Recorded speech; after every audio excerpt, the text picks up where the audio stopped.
So we're pre-recording this show because on Thursday night, Brian the Carpenter and I will be at ICAST, the International Convention of Allied Sport Fishing Trades. It's in Orlando, not far from my home here in the center of the bass fishing universe. The show is owned by the American Sport Fishing Association. ICAST is the fishing industry's largest and most important trade show. It's owned and operated by ASA and has been held in Orlando every year for a decade now. What's more, it's scheduled to be in Orlando for the foreseeable future. There are several reasons for that, including the fact that Florida represents the biggest fishing market in the U.S., and many attendees like to combine business and pleasure by bringing their families to the theme parks while they work the show floor.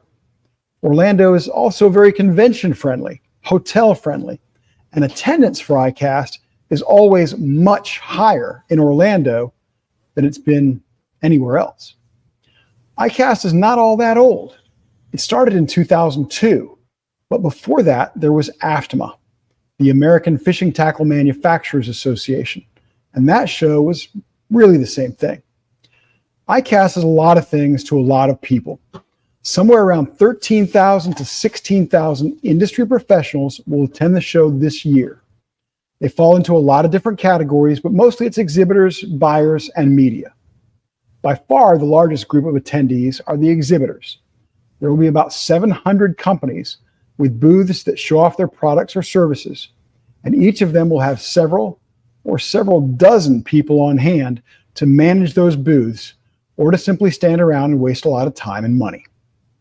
The people running the booths are mostly sales and marketing staffers, but because ICAST is a big deal, you'll also see quite a few CEOs, presidents, and owners, especially the smaller companies.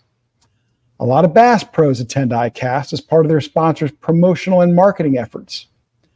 They're not there to sign autographs or give fishing tips, but to sell things.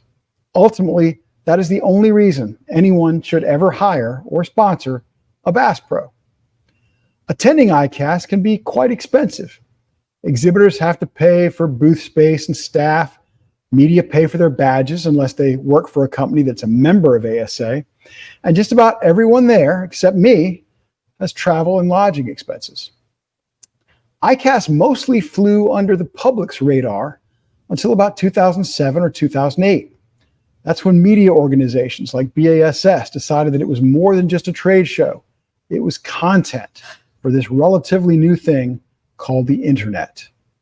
The shift from industry insider show to media event was made out of need. The internet never stops eating, never sleeps. So serious media platforms must have fresh content all the time. ICAST is a great source for that. But the thing I like most about ICAST is that it's a reunion for those of us who have been attending for decades and only get to see some of our industry friends once or twice a year. That's what I'm looking forward to this week. Ultimately, I'm a big believer that ICAST is what you make of it. And if you're there, I hope to see you.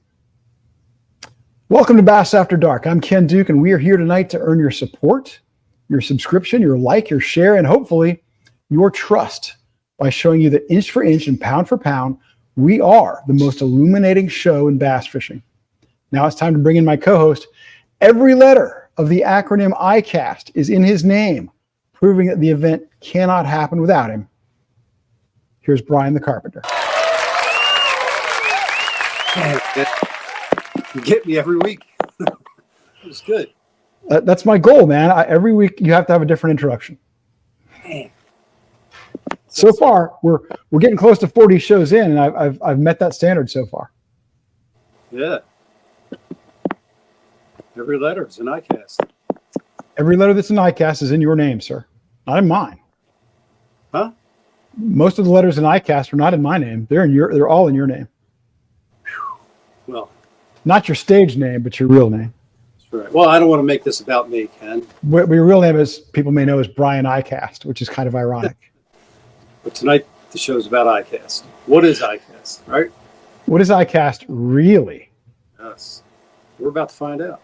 We're about to find out because we've got the right panel. I'm excited. Yes. We'll be introducing them shortly.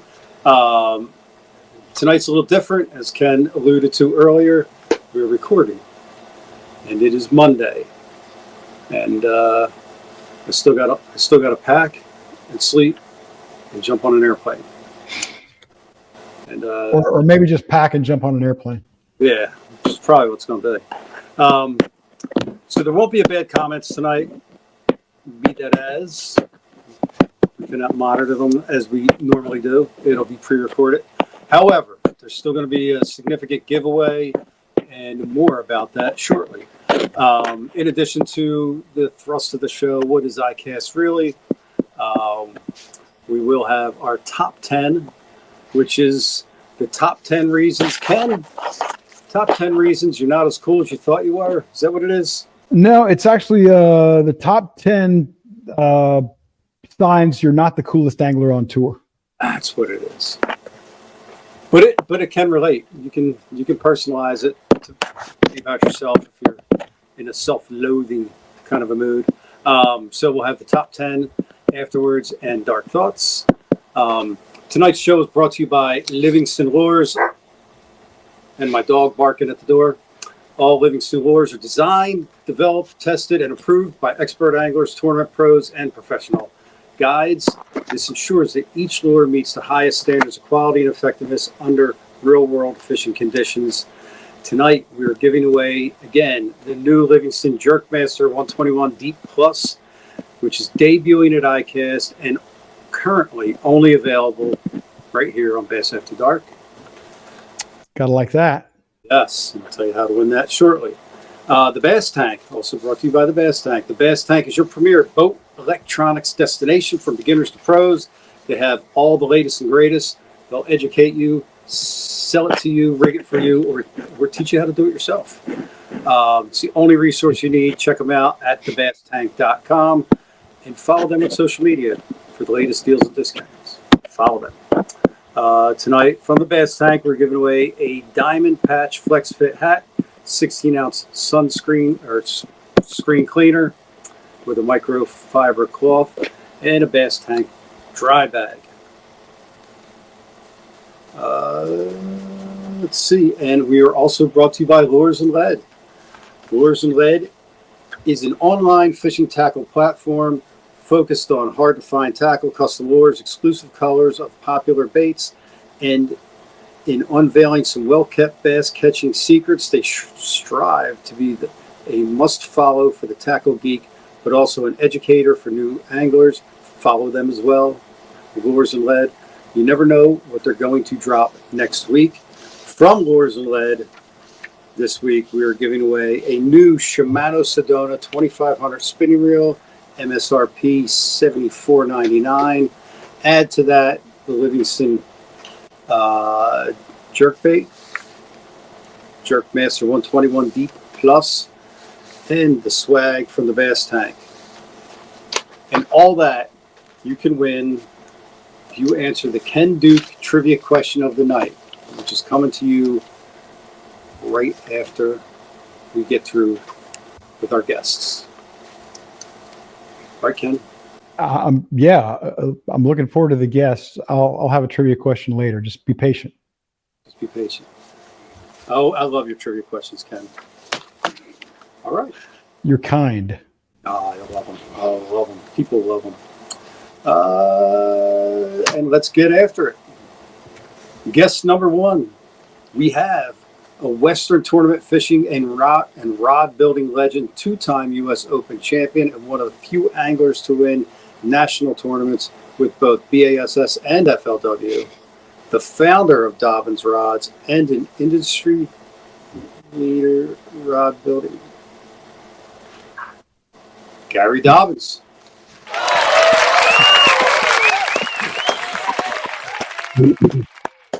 I gotta add one little correction though. I only won that U.S. Open one time. I kept too many places in that second place finish. So I was just in that spot too many times. So I really only got in that winner's circle once at close many times. That's a tough grueling event. But I'm happy. Gary, that's an error on me. The sound of it. You've done everything. I like the sound of it. You're an absolute legend in the industry. Not just, it's amazing to me that somebody with all your tournament accomplishments has kind of equaled that. in the world of rod building. So kudos to you, sir. I'm proud to call you a friend and just a wildly impressive resume. Well, thank you, Ken. I mean, honestly, I'm very blessed at, from punching a time clock, making hardly any money at all, to make a bunch of money winning tournaments and then starting a rod company. And it's just been, I've got a great life. Very blessed, very blessed. I just don't think the stars line up where I ever flat off again. Well, we're awfully happy to have you. And BTC, Gary Dobyns is not alone. We not only have Gary, who's a manufacturer and has been an exhibitor at ICAST, but we've got other representatives of attendees, and it's a stellar panel. Yes, indeed. We have an OG of the YouTube fishing instructors, an angler and a teacher who has built a massive audience of almost 500,000 loyal followers by putting education and viewer wants and needs first. We got the fluke master, Mr. Gene Jensen.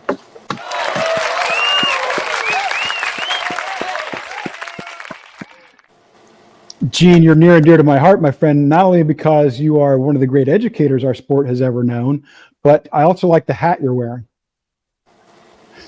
Oh, we lost you. There he is. Oh, there we go. Sorry, I was trying to unmute myself. Thanks, man. Yeah, Georgia's finally on top of the world a little bit. Now, Michigan won last year, but that is what it is. There's no doubt in my mind that had Georgia just gotten into the Final Four, they would have won it all for the third consecutive time. Yep. They'll be back. Mm-hmm. Well, Gene, thanks so much for joining us tonight. BTC, we got one more. That's right. Buyer for Omnia Fishing, online e-tailer and tech company offering products and services to make you a better and more productive angler. Jacob was a guest on our show about the best new bass lures for 2024, Mr. Jacob Rose. Thank you for having me, guys. Happy to be back. Jacob, I got to tell you, man, you've been on our show before, so I'm shocked you agreed to come back. I'm always shocked whenever somebody comes back. Thank you for that. After the ricochet shots I took from BTC, I'm surprised I came back, but I'm sure I'll get a few more tonight. No. We thought you were great. That's why you're invited back. But we appreciate you very much. I'm sorry if I asked you this already. Is that really like how you spell your last name? Yeah. Yep. Is it short for something? Family shortened it when they came over from somewhere? Nope. It's just Bros. BROS. I like it. 4-letter last names. It is. That's the way to go. 4-letter last names. You and me, Jacob. Just like us. All right. Well, BTC, I know you're going to kick us off here. yes. ICAST, the International Convention of Allied Sport Fishing Trades. For those watching at home wondering what the hell it means. How many ICASTs have you been to, Jacob? This will be my third. Gene? Gosh, 17 years. The only one I missed was the one in Vegas. It's a lot. Gary? Mr. Dobbins? Oh, I'm going back into the AFMA show days too that Ken mentioned earlier. It's, I don't know, 20 plus easily, maybe 25 plus. That's where I'm at. I'm in Quite a number. 25 to 30-ish range, which just means that I'm old. Who's going to be here? Who's not attending this year? I'm right there with you, buddy. Yeah. Gary and I are representing the old guard. Now, Gary, are you going to be at ICAST this year? I know you're not exhibiting. Yes, I'm going. I'm playing tomorrow. Not exhibiting. Well, yes and no. I'm with GSM. I'm with GSM. They are displaying rods. Yes. Yeah. Back in April or May, Gary sold Dobbins rods to GSM Outdoors. They're the folks who also own Yamamoto and Big Bite and Buckeye Lures and Bill Lewis. So, well, it's cool. I get to see you there because you don't always exhibit. So I'm excited I get to see my friend Gary Dobyns there at least. How about you, Gene? I always run into you at ICAST. Yeah, I leave at 4:30 in the morning and head down and drive down there. I just leave at 4:30, so I miss Atlanta traffic, and then I usually get there a little early. So probably see you out there at On the Water. Jacob, we were excited to get you because we figured you might be traveling today. So heading out tomorrow, I guess. Yep, I'm at the house now, but I will be leaving at 10:30. I think my flight leaves. So I'll be there tomorrow. Excellent. Well, I get to see all you guys this week. Brian's going to get to see all you guys this week as well. And BTC, I'm sorry, where do you want to go from here, brother? That's a great question, Ken. I don't know. Why don't you pick it up? These conversations are sometimes a challenge to get started. Once we get rolling, that's when the fun happens. But I've seen ICAST from the perspective, obviously, of the media for decades. And I've got a lot of friends who are exhibitors, a lot of friends who are buyers, and I like to think I understand some of the challenges that they all face. One of the challenges I've always seen at ICAST is it's indoors. It's not really an opportunity to much show off your gear if your gear is a rod or a reel or a line or a lure or a kayak or something like that.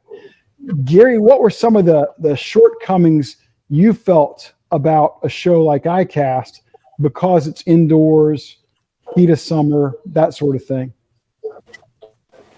Well, the thing I noticed with ICE over the years is we keep losing the dealers. And when I say dealers, not necessarily like the buyers from Dick's and Academy and so forth, because those guys are always there. But, your mom and pop, your pro shops, basically honestly, the heartbeat of, a lot of the companies like myself.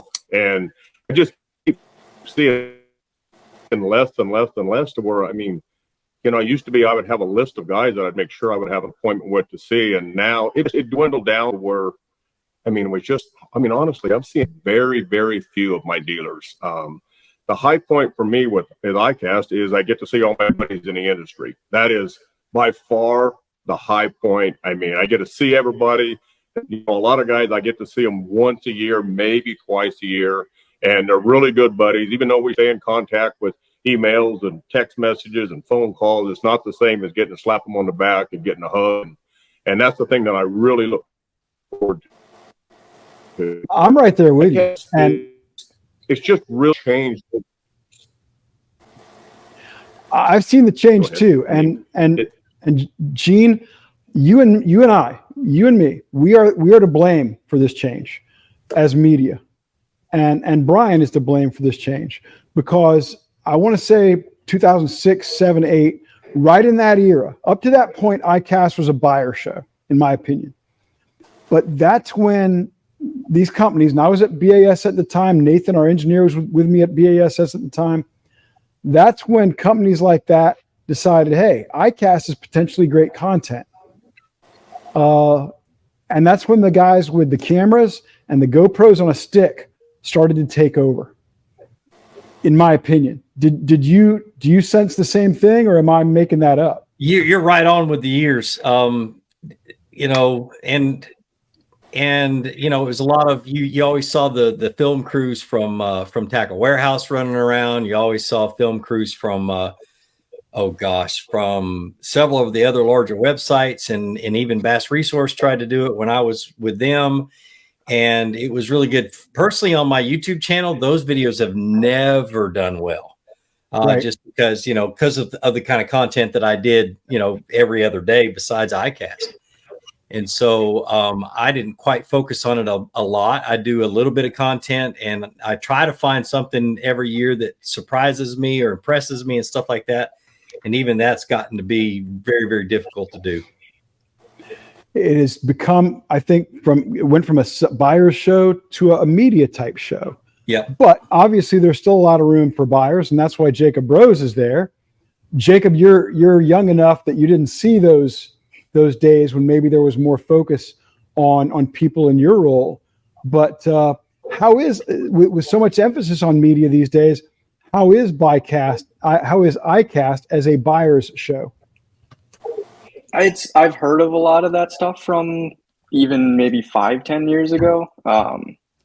For me, it's all about getting in front of people that you wouldn't otherwise get in front of.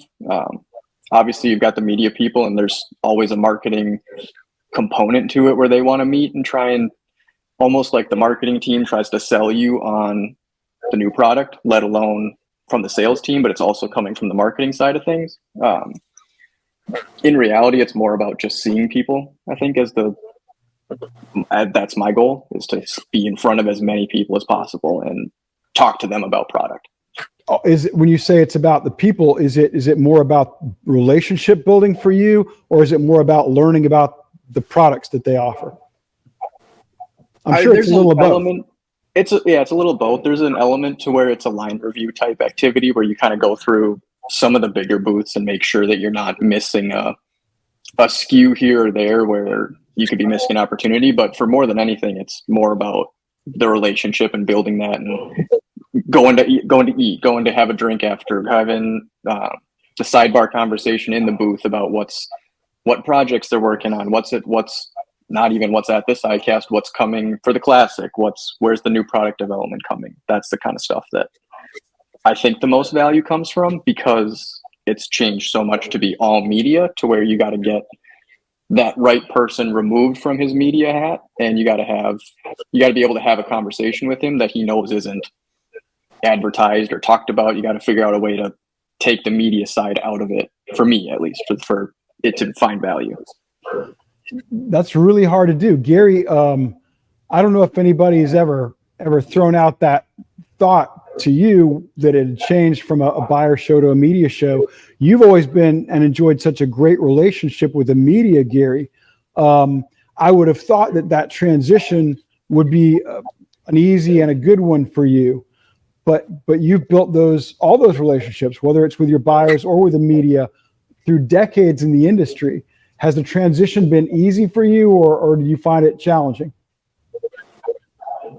Oh, I mean, I think it's fairly easy. I talk to so many people all through the year that I stay in contact with them. It's just that, I mean, we're buddies, and we just finally get to see each other face to face, and like get a back slap. But it's the big change was like, when I first started going to the shows, even before the Dobbins Rod Company was sponsors and stuff, we was there to open, and all the dealers came in, and we wrote a lot of orders. And honestly, in my opinion, there's not a whole lot of business getting at ICAST anymore.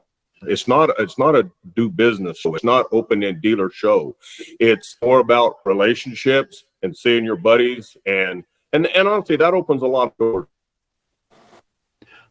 I totally know what you're talking about there. Gene, I saw you nodding your head. Gene, I bet you're like me, and I've talked to companies that told me they had a great ICAST and did not take a single order, which I find shocking. Well, my thought while Gary was saying that was I have seen on my end, I've seen a little bit of people embracing the fact that the media is a bigger part of this, but I've also seen a lot of companies try to not see it, not capitalize on it. And so, for instance, now I'm just shooting from the hip, but there's just so much more that can be done to introduce products during that period of time. And my thought's always been, why are we introducing products in July that aren't going to be out until January? That's always been my question. Why hasn't there been companies that have capitalized on the fact that social media is instant, content is instant? Why isn't the bait's ready to hit the market at ICAST or the product or whatever else? So when we do these media pushes at ICAST, people don't forget about it come January, and it's no longer a topic. And the companies that figure that out, or that are figuring it out now, are the ones that are capitalizing on that. Like my sponsor Bonafides, they and Yak Attack too, they always have their products ready to launch the week after ICAST. And I see that with the kayak industry, and I see it with a bunch of other ones too, but there's just a lot of companies that are like not there yet. I totally appreciate what you're saying about companies that are ready to go to market right after ICAST, because I think that's important now. In 2024, that's a big deal. But in 1995, it was not a big deal. Right. ICAST was not a media event. And honestly, these companies would introduce a new product. They'd say, hey, here's the new reel we're going to make. But they were not going to make that reel unless they sold a bunch of them at ICAST. That reel was never going to be more than a prototype. But now you come to ICAST and you show a bunch of media people your new rod, your new reel, your new bait. You damn well better make it. It's just different, and there's not a lot of people that I see that have adjusted to that. There's companies out there that have influencers on their payroll, yet the influencer doesn't even know about the baits till they get to ICAST. Yeah. Don't know what's hitting the market, haven't created content, they're ready to launch and that stuff. That's what I've been doing the last 2 weeks with my sponsors, is creating content for ICAST to launch in the next 4 or 5 days.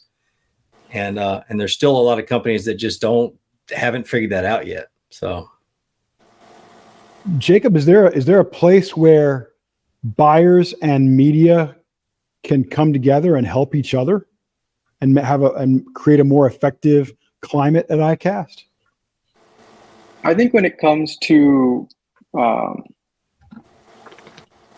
it's tough. I think when it comes to the demand planning side of things, that's where it could be maybe most effective for both parties. Because I think, at least from what I see, or the last couple of years of experience, and even watching it from the outside before I had been to ICAST a few years ago, it's very hard from a buyer standpoint to then see this product ahead of time, check it out, place your order, because now every company wants their order going into ICAST. They don't want it at ICAST. They want it before ICAST, so that when they see their boss from a different state, they've got their numbers polished and looking nice.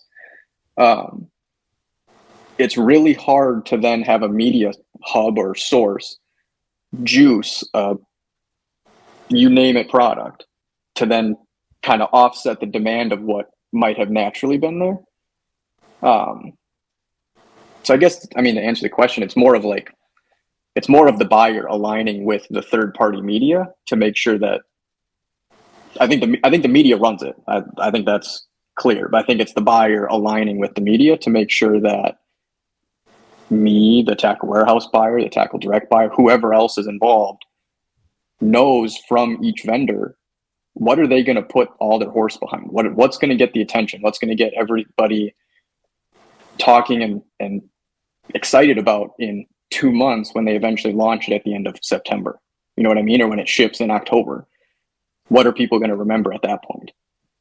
The week of ICAST, there's a lot of fluff, there's a lot of white noise, there's a lot of just extra stuff going on, to where it's kind of a shot in the dark until we get closer to that product actually shipping to see the real demand of what's really behind it. That's why you see a best in show end up in dump bins. Oof. Are you talking about spiders and bats and stuff like that? Yeah, I am. Yeah. Well, I want to get to that. There have been better ones too. There have been better ones that were decent baits that come out just on fire, and then you get maybe 1 or 2 turns of that product, and it's just plummets.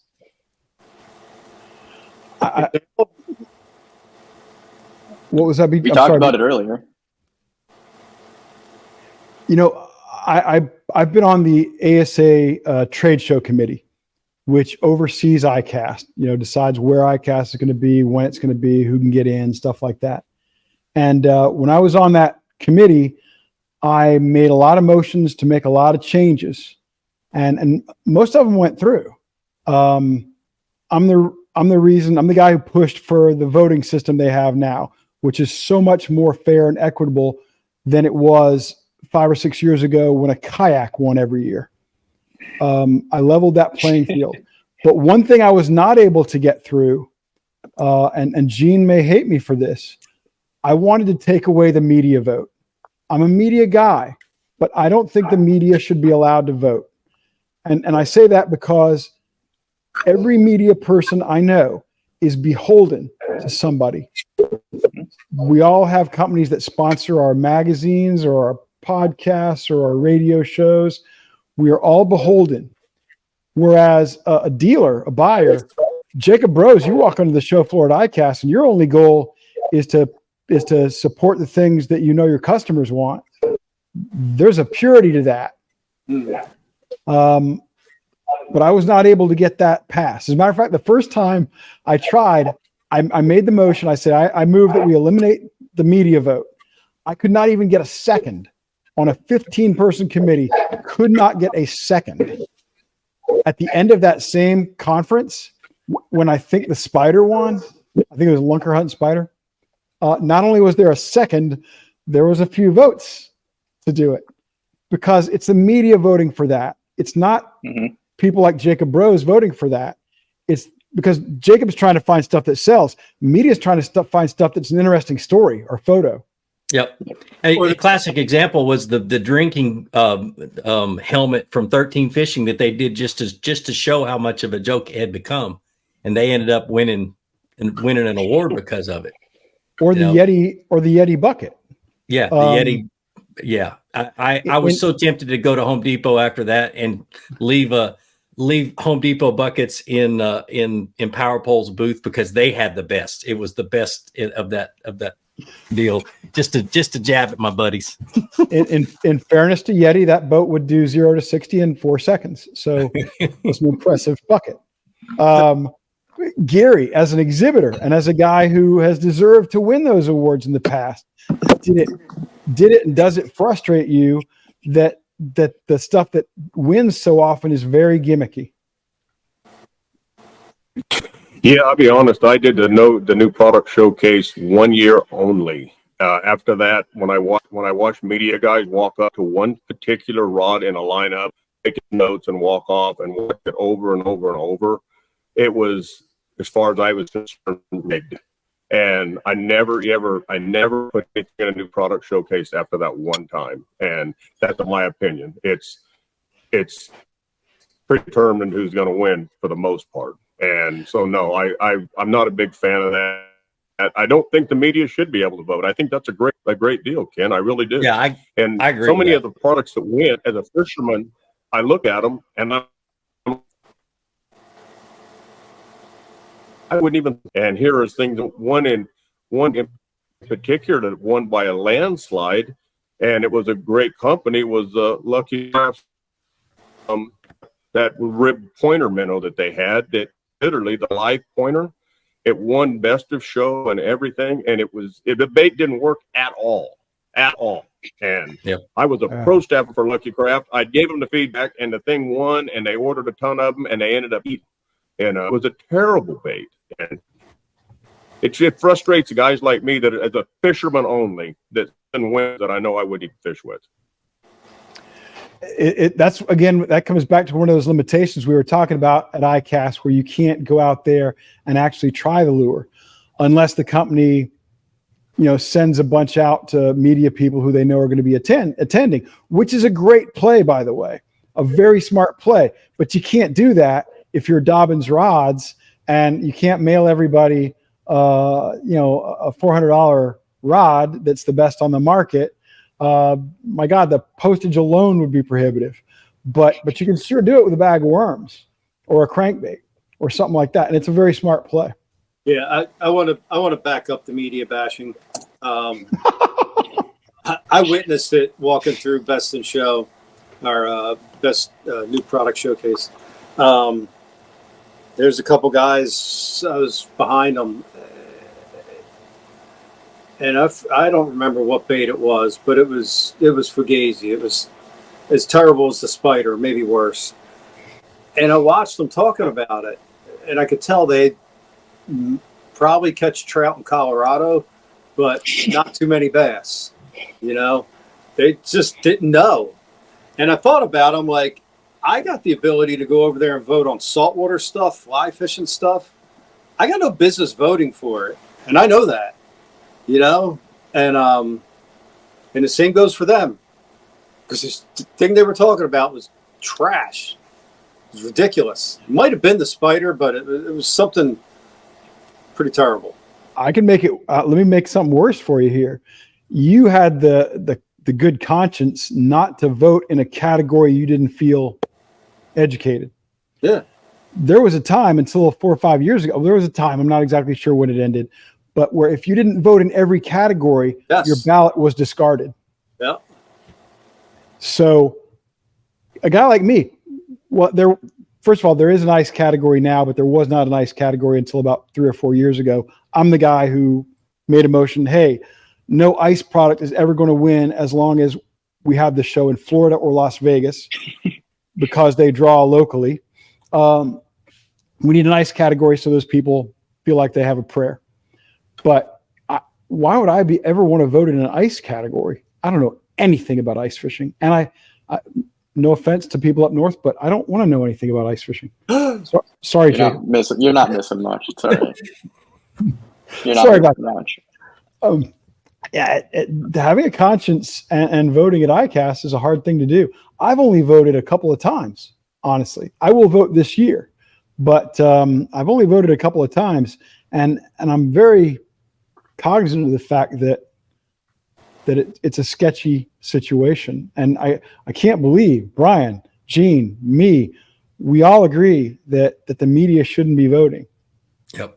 I've never voted as media and refused to.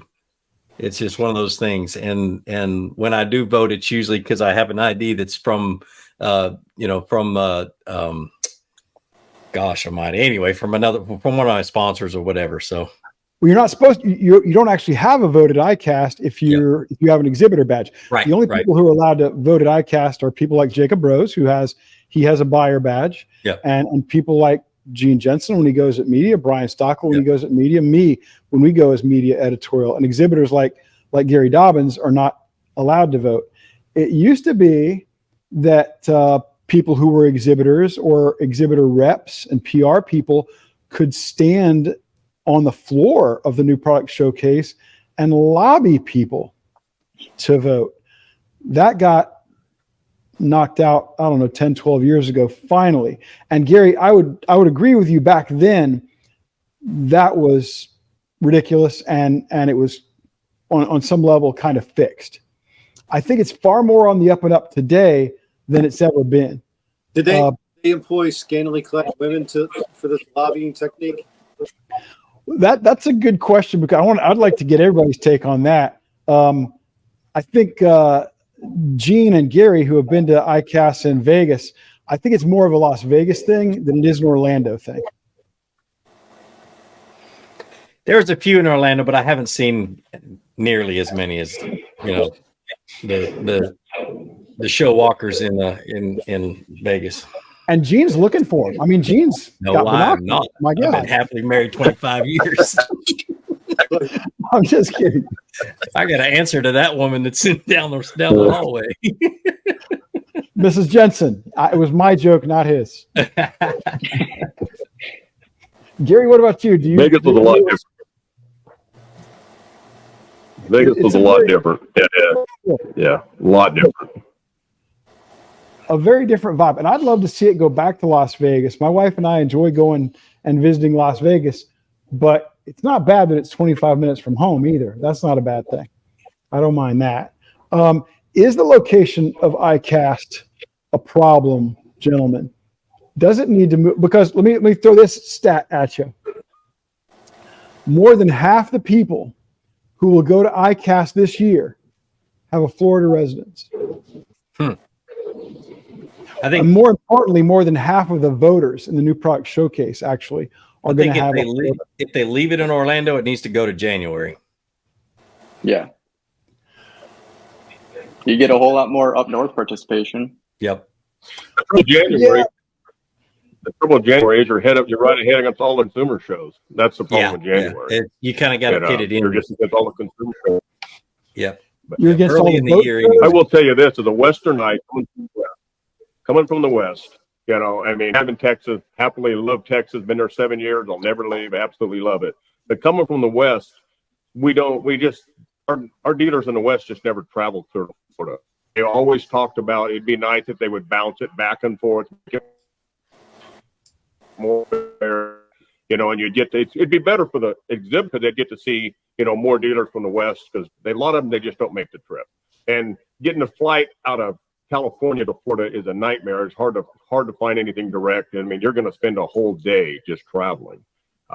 It'd be nice if they bounced it around a little bit.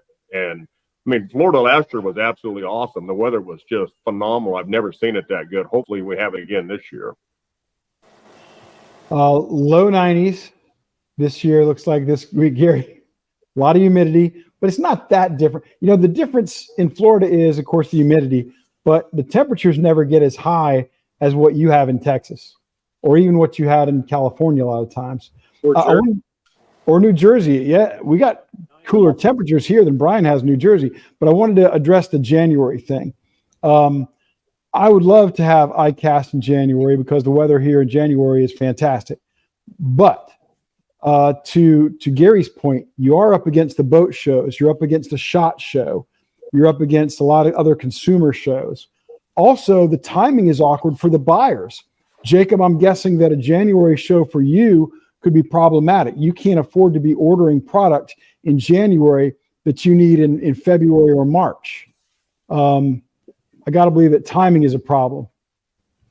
It would be, but if it was presented, I mean, it was something I wanted to get to at some point, but right now we've seen all the new product.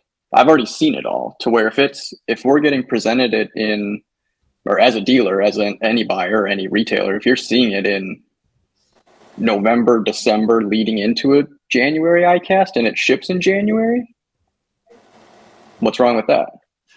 Nothing wrong with that. I think that there are still some manufacturers out there who hold off on big production runs until they get a feel for what kind of media support they're going to have and what kind of buyer interest they saw. Let me go here. It can be tough with the Classic too. How much product's getting launched in the Classic? You'd have two of those right on top of each other. Yep. Great point. That has become a place where the bass market likes to introduce new stuff. And Red Crest the day before. I don't know that Red Crest is moving a lot of gear, but I wish it would. I wish Red Crest was better attended. Boyd Duckett, if you're listening, and you should be, Boyd, you need to move Red Crest to the summer. You need to take it to the upper Mississippi. You need to take it to one of the New York Finger Lakes. You need to do this at a time when those people have never seen a big show like the Bassmaster Classic. Give them a bang up Red Crest, and you will have huge crowds, and the manufacturers will be excited. Do it, Boyd. Listen to me. Make sure you go to New York when the season's open. Well, there's that. But that's not hard. You get there in June, July, you're home free. I've actually said that Shouldn't be that hard. Many times. One of these days. But another problem about taking ICAST to a different month is, in order to get the show, the venue, which is currently the Orange County Convention Center, reserved in time, you're years out. I think ICAST is reserved for Orlando perhaps through 2028. Okay? And that means that taking it somewhere else or taking it to a different time is a big challenge that upsets a lot of apple carts. Another reason it won't leave Orlando and it's tough to move from that time of year is because of ICAST attendance. Over the next few days in Orlando, ICAST will draw somewhere in the neighborhood of 15,000 people. In Las Vegas, it has never exceeded 10,000. Nobody at ASA wants that on their resume, that yes, I decreased ICAST attendance by 50%. Nobody wants that. So taking it away from Orlando is a serious and potentially ugly commitment. I guess my only point would be, or only comment to that would be, how much real substance do you lose in going to Las Vegas? Or is it the fringe? Maybe there's value there, maybe there isn't, in going to Vegas. The people that wouldn't go versus the people that are going, whether it's in Vegas, Orlando, or New York. Gary made a great point. The West Coast folks show up in Las Vegas. A few of the East Coast folks don't. I like to go because I can go see Penn and Teller with my wife. They're a great show, highly recommended. But Gary, what do you think?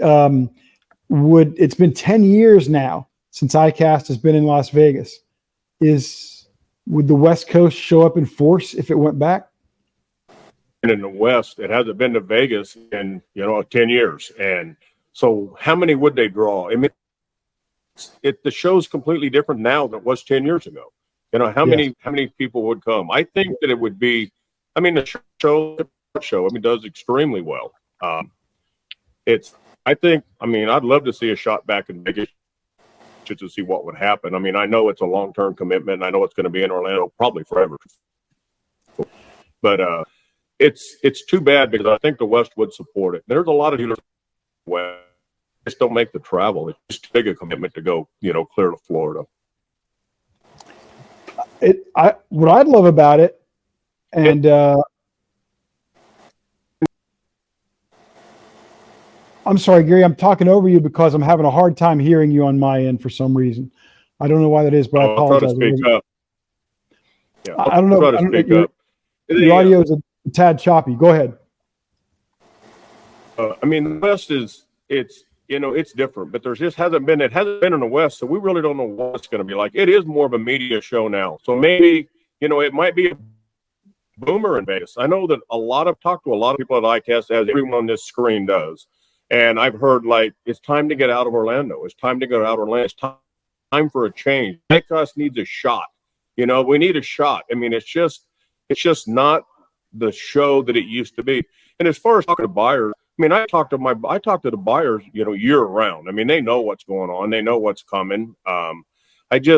Again, to me, ICAST, I love the fact that I get to see all my buddies there. I've got some great memories. I got to tell you, I had about 4 or 5 years ago, I was standing in the Gamma Gods booth and Aaron Martin looked at me and says, I think I can take you. And I said, not a chance. And we got in full-blown wrestling match right in the Gamma Gods booth. We didn't get crazy, and I had the size advantage, but he was stronger than ox and slippery.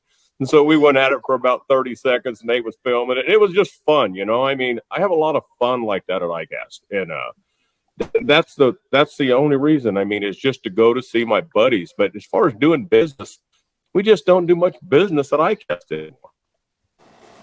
Yeah, and I think it has a lot to do with we learned in COVID that most of that business can be done via, video chats and all that gets taken care of before ICAST. And so a lot of people don't show up because they don't need to. It's all done. At least that's what I've kind of observed over the last couple of years. Jacob was making that point. How about finding new sponsors and making new connections, Gene? How much of that do you do? That's all I've got. That's all I'm doing this week. Mainly because we're dealing with a pretty tough economy, and I can't ask for a raise. It's one of those things where I'm kind of stuck, and I've got to, in order to be able to afford to do what I'm doing, I've got to go out and find more sponsors or find bigger sponsors. Or I hate doing that. I'd much rather just make videos but I have to, because I make a living at this, I got to do what I got to do. And I'm blessed with some great sponsors and blessed with the opportunity to be friends with people like Gary and people in the industry. And I do the same thing Gary does. I go to see friends and to catch up and to talk and so on and so forth. And but this year's a little bit more serious for me than it normally is. That's for sure. Jacob, since you've seen the new stuff already, and since manufacturers line up to make presentations to you, what are your goals at ICAST this year? This year, it's a lot more getting in front of people, make sure that as there's new stuff coming, even this next product cycle, that we're in front of that we know about it, that we can prepare for it and plan for it, that we can start phasing out X real because Y is coming in behind it. A lot of those conversations the last week has been a lot of, not my favorite thing, but it's all like data driven. It's all diving into the sales data, finding out where the trends are, the stuff that might not show up in just looking through customer orders, but it's the stuff that if you look at the grand scheme of things, you look at it from a 10,000 foot view, what's the landscape actually look like? And then you got to break that down by each vendor that you're going to meet with. And you either got to have a good conversation or a bad conversation or somehow keep it positive, or, sometimes you got to kind of chew someone's ass and be like, what's going on here? Where are you guys missing this? And sometimes they don't see that from an internal view, and there has to be an external kick in the pants to say that they're missing something, or your competitors beating you here. Can you bring to market a product that can compete with this at this price point? What can you do to make sure that you're not getting beat on price, availability, interest, anything like that? We deal with content enough to where I don't manage it or oversee it or anything, but like, is it easy to make content with your stuff? If it's not, we got to fix that, because just like Gene does content, we've got people in-house that do content, and there's vendors that they don't want to work with because it's a pain in the ass. If it's a pain for them, it's a pain for me, because then whatever I'm going to order might not get the internal support that maybe I think it deserves. But how do I bridge that gap to make sure that it's not a complete miss? How do we make sure that we've got samples or, baits we can burn through to show them in a fish tank or stuff, so that we're not taken out of inventory if it's a super limited thing? How do we make sure that all that's an even playing field? It's a long-winded answer, but it's a good answer. You got a lot of goals for the show. That's a big deal. Yeah, bridging the gap basically of what I do versus what goes on every day at the office versus what the vendor has to deal with, and connecting all those parties. Okay, I just want to remind everybody watching tonight, after we let our guests go, we have a Ken Duke trivia question. And that trivia question will be for a new Shimano Sedona 2500 spinning reel from Lures and Lead, a Jerkmaster jerkbait from Livingston, and some swag from the Bass Tank cap, 16-ounce screen cleaner, and a microfiber cloth in a dry bag from the Bass Tank. And it won't be too tough. It'll be taking it easy on y'all. Not on our guests. We don't take it easy on the guests. But all right, Gene, we talked a little bit about some of your goals for ICAST. You're working on those relationships, trying to expand where you can. Other than that, and seeing friends, any special goals for ICAST this year? Oh, well, I guess. Let me think. One of the relationships I try to build with new manufacturers of tackle and that kind of stuff, because I want my content to be tackle heavy, and a lot of that is free to them. I just need the content, and I need the fresh content. So I'm looking for those things same with the buyers, that I think are going to resonate to my viewers. The rods, the reels, the tackle that's affordable, the baits that are geared towards my guys. Not my guys aren't the guys that are going to spend $10,000 on electronics. They're the guys that are in the intermediate style stuff. So I'm looking for that kind of stuff so I can create content and then build those relationships with those companies and actually get them to commit, and then follow through with their commitments is the hardest thing. But that's a huge goal for me every year, is be able to just figure that out, find those relationships and find that the things that I want to make content about. And just like Jacob said, it's sometimes it's hard to make content about certain things and deal with certain people. That's for sure. Gary, sounds like now that Dobbins Rods is under new ownership and you're there to play the role of Gary Dobyns, celebrity angler, master rod builder, is it going to be an easier or more pleasant ICAST for you, just hanging out with buddies? It's going to be about the same for me. I hit the components really hard. Seaguide and Fuji is two of them that I hit really hard. I check out what they've got new.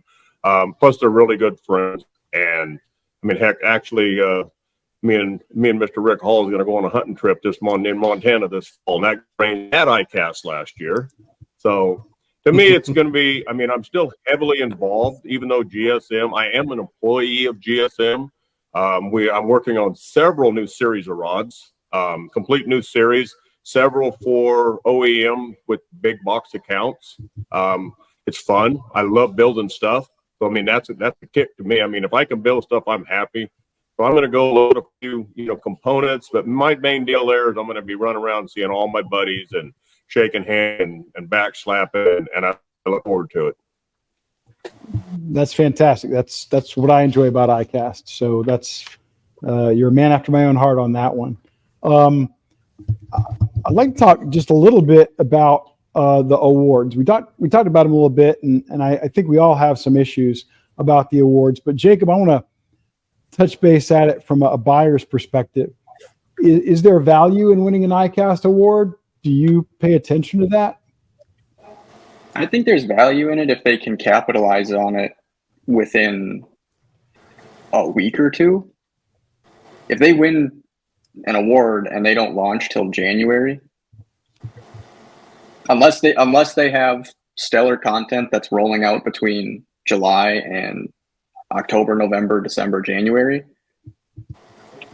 I mean, everything gets flushed back out once the retailers receive it. Obviously, each retailer is now jumping into making sure that they have content, making sure that there's relevant stuff to talk about with that product. Everyone's going to flush it back to light once they have it, which helps. But if it wins an award, but it doesn't catch fish, or it's just going to be it's just pretty, it doesn't really do that much. And that's the tough part of being able to dictate or predict the future of what's going to be an actual fish catcher that's going to have repeat purchase, that you're going to turn that product 4, 5, 6, 7 times that year, or which one do you have to load in heavy on that first order, and it's a one order. From there, there you go. Hands are off. We'll see if this first order turns. If it turns, we'll reorder it. But if it doesn't, we'll try and keep it in stock at a low rate to not eat up too much open to buy, and it'll just kind of exist. Yeah, when I think about what is probably the bait that's caught more fish than any other over the last 30 years, or at least a bait style, I think of the stickworm and the Yamamoto Senko. And if you ever wanted to imagine a lure that has no chance of winning at ICAST, it would be the Yamamoto Senko. It's the most boring looking bait ever designed, and it catches them like crazy. The only way that thing could have a chance to win at ICAST is if Yamamoto had introduced it 6 months earlier and people had figured out how to fish it and just tore them up. Then it would have a chance. But looking at it sitting on a shelf, I mean, my God, this pen is more interesting. In fact, it was a big pen that was the model for that lure. So that's one of the things that drives me crazy about asking people to vote for a lure at a show like that, where you don't have a chance to try it at all. Yeah, especially, I mean, if in the pond is the only time that you're going to get to use it, and it's the day before, and like myself, I fly in on Monday. If on the water is happening Monday morning, Tuesday morning, whatever it ends up being, on the water, in quotes, yes. I don't know. I'm not going to take advantage of that. There isn't enough of a incentive to get me to go a day early, to get, frankly, enough people to go a day early to play with that stuff and get it in the water. I will say this about the ICAST on the water effort. I did a gorilla on the water type effort in 2014 that got some ASA people looking at me kind of in a bad way, but that's okay. They were able to launch some big old boats in some of those ponds behind the convention center. I was shocked by that. They had a center console boat they somehow launched out there, and I'm thinking, I want to be here watching when they try to take that sucker out. That would have been a challenge. Gene, do you take a look at the new product showcase much and look to see if there's something in it? You mentioned looking to see some new companies out there, but are you going to be at the new product showcase reception tomorrow evening? Yeah, I'll go through there. Honestly, I typically, because of the history of the winners, I don't really pay much attention to who wins. I just want to go through and see what through my experience, I'm on the water 250, 300 days a year. So through my experience fishing, what I think will look good, and mainly the things that usually catch my attention aren't the lures or the rods and the reels. It's the gear and the equipment and the cool things coming out. And I've already gone through the list and looked at them on the ICAST website. And, there's a lot of really neat tackle organization stuff and just gear in general. And for me, even clothing, anybody ever been in a kayak all day long and worn shorts and ended up with the two-tone burn on their legs? I really pay attention to what clothing's out there and stuff like that. And by the way, it's been 9 years since I've worn a pair of shorts, so my legs are very, very white. But yeah, that's usually what I look for, is just the gear and what catches my eye with that. So TMI, much more tech in that. TMI. The buffet's pretty good. Yeah, you're right there too. But I'm on a diet, so that's okay. It's pretty good. I hate diets. Diets are not. Well, Gary, you're not a guy who's had a chance to go really check out the new product showcase. Never really had a chance to vote because you're a manufacturer and an exhibitor. Do you ever talk to? And then you had one experience where you entered a rod years ago. But do you ever talk to the media people or the buyers who vote about what it is they look for, or do you care? No, honestly, I never have.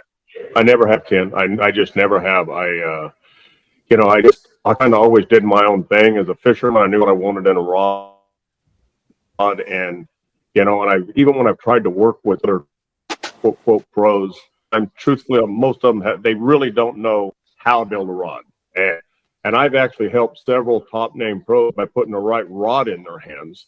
So I just kind of always did my own thing, and I'm very friendly with press and the media and stuff. And I mean, I'll stand talk to anybody. We had a pretty good meeting in the new product showcase last year, talking about the 610 craze on rods, and I made a comment that I repeated a few times. It was I just kind of come off the cuff with it, and I'll say here you will maybe need to delete it, but I told them I don't understand this 610 rod craze. I just don't get it. I mean, 7-footers have been the norm. I just don't understand the 610. And I said, listen, 2 inches on into your dig, that's a big damn deal. But 2 inch end of a rod really ain't crap. All right. And I had media people hanging on to each other laughing. And where did you come up with that? I said, I don't know. It just jumped into my head. I mean, I don't understand the 610 craze. But I did say that in a little meeting with a bunch of media people last year, and I didn't mean for it to come off funny, but I guess it come off pretty good. So I've never dodged the media, and I've worked with a bunch of guys, Gene and stuff over the years, and it just I'm there to talk fish when anybody wants to talk, and I do the product showcase. The thing that kind of amazes me is I just see so many rebuilds of an old lure. So many companies are just rebuilding an old lure, and that just doesn't do it for me. Even though it might even be better than the old lure, it just doesn't do it for me.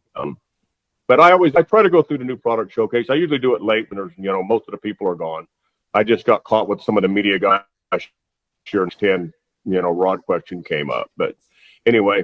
I do look forward to seeing every one of you there, and I mean, I really look forward to it. I haven't seen you in a year, I know, at least. Yeah. But I do look forward to seeing you guys. It's a great time. I'm only going to be in there for just a couple of days, and I've got to slide out. I got a little doctor's appointment I got to make sure that I attend, but it'll be a fun show. I honestly, in my opinion, ICAST needs a shot in the arm. Now, what that is, I don't necessarily know, but they need a shot in the arm. Yep. That's wide open, man. I agree with you, and I'm trying to think of what that could be. Because I think, COVID, there was no in-person ICAST in 2020. They had a virtual show that, in my opinion, was a failure.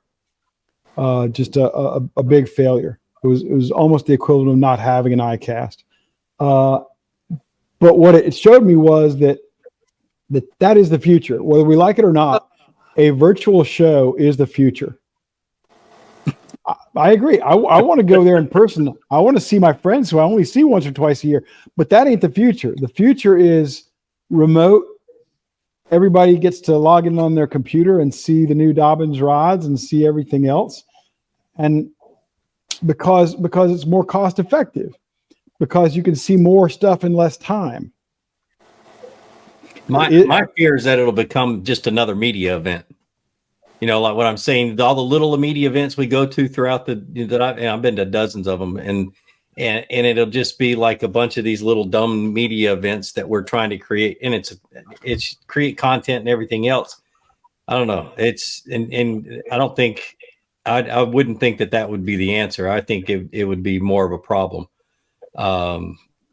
You know, personally, I love the idea of having maybe they should, if it's becoming a media deal, but not one of those, you know, set up media events, let those of us create content. Let us do something I've been trying to do for years. And the ASA's always blown me off, is just have a big booth where the influencers and the content creators have live video going, and manufacturers bring their stuff to us and introduce it, and we ask questions and we dig into it and show the world while the buyers are going around to the booths and doing their thing.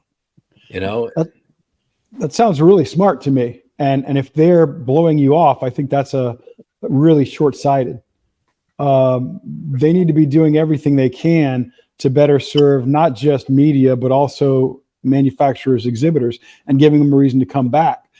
What I really was talking about, what I should have said better with regard to the virtual show, is after 2020 with COVID, when they did a virtual show that was not very good, I think they should continue to offer a virtual show every year, because more and more people are going to want to attend in that way.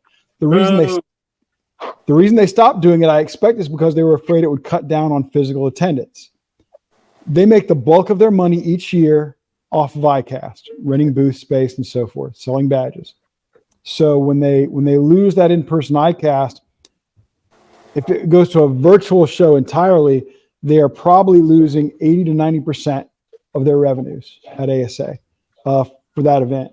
But I think it's inevitable. Is there somebody here who thinks it's always going to be a big deal in-person event? Brian? Yes. Why? For all the reasons everybody said. They go there to see their friends, for the fellowship. And it's for the fellowship. Yeah, but the fellowship, unfortunately, because of the nature of ICAST, because of 700 booths in 2.5 days, means that I bump into Gary in an aisle. I say, "Hey, man, it's great to see you." And we shake hands and we tell each other how it's good to see you. And, man, we got to go fishing. We got to do this. We got to do that. Brother, I got to run. I got an appointment here. He said, "Yeah, I got an appointment over there." And the whole thing lasts 90 seconds. Till your next one. But it's still good, Ken. It's still good, though.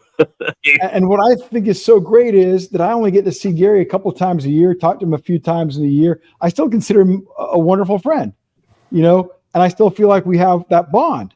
But I just don't know how much longer people are going to want to show up, especially if we have another pandemic. What is that going to do? Yeah, and going to see your buddies is pretty expensive. You know. Yes, sir, it is. You know, but I'd love to be on that hunting trip. That's for sure. You hear that, Gary? He's hitting you up for a hunting trip.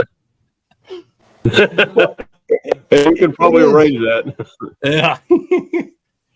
It is expensive. There's travel, there's lodging, there's food.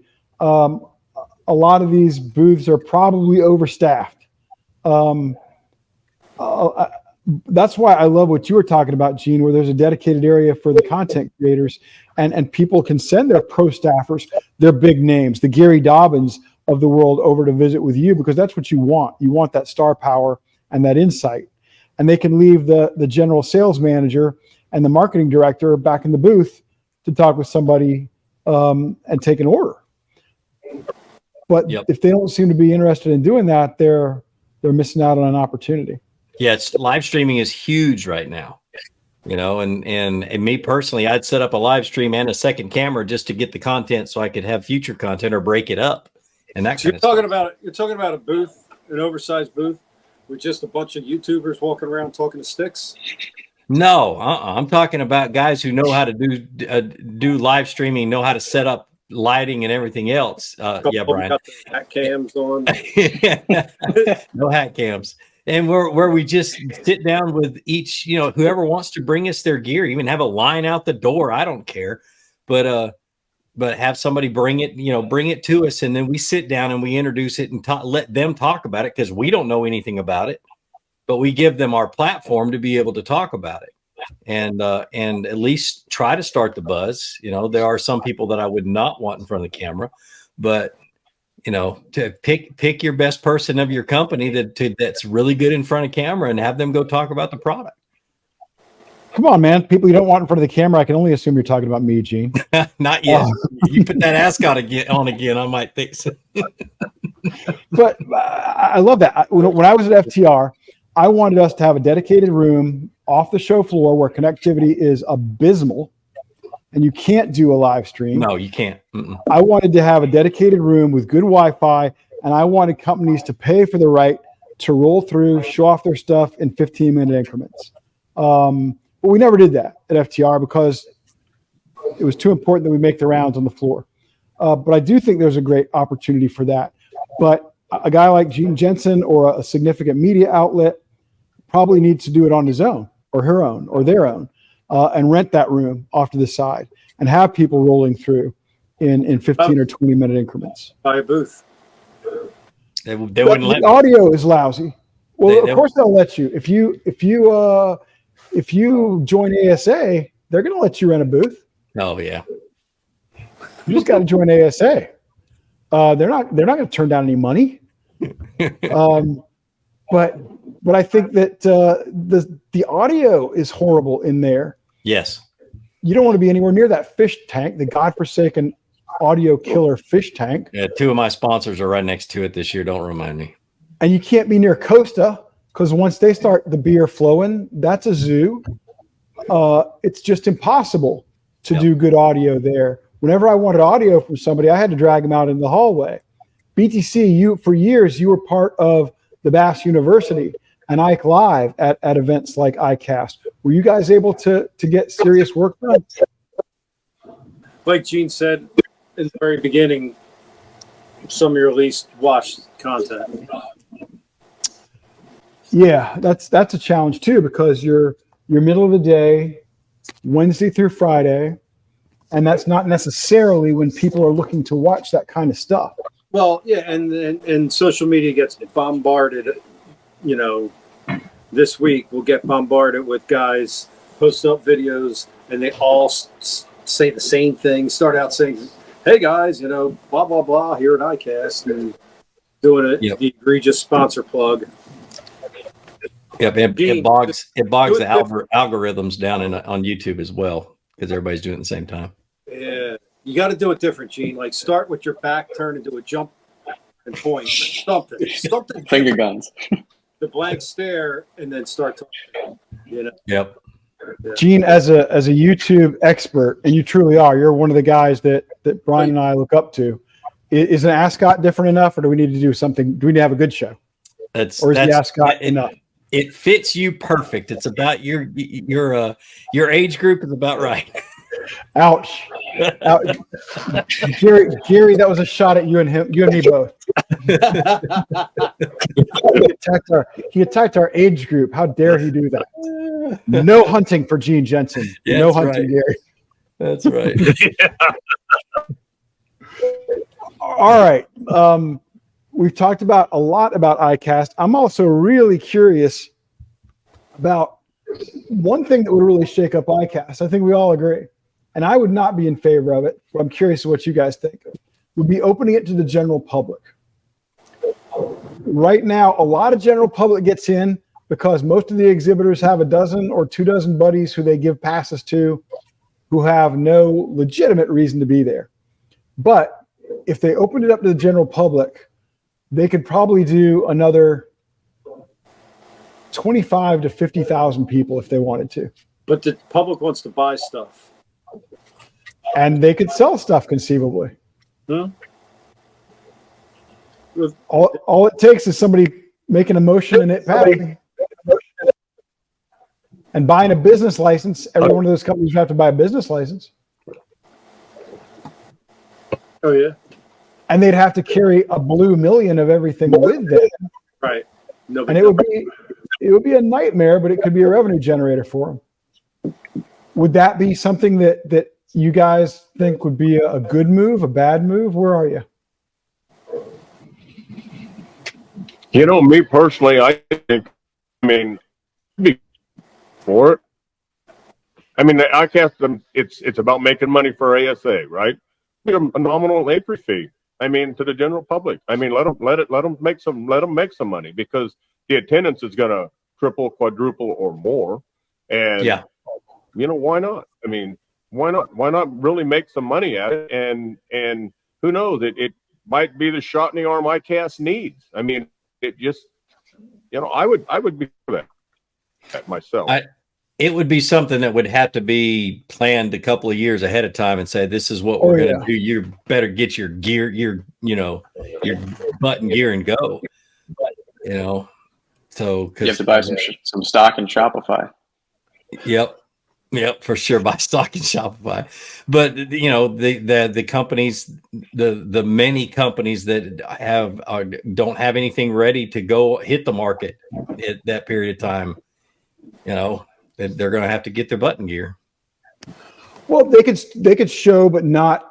They could shut it down when the public comes in, because I think there probably should still be a day or two for industry people only. For example, I don't know if any of you guys have ever been to the Osaka Tackle Show in Japan. Gary's been. I think Gary would tell you, that is a button-down professional show on day one. But on day 2 and day 3, they open it to the public, and they do 500,000 people. Wow! You can't even walk through the place. Yeah. And Gary, you can't even walk through the place. No. Do you think that it would be? Another point. Go ahead, Gary.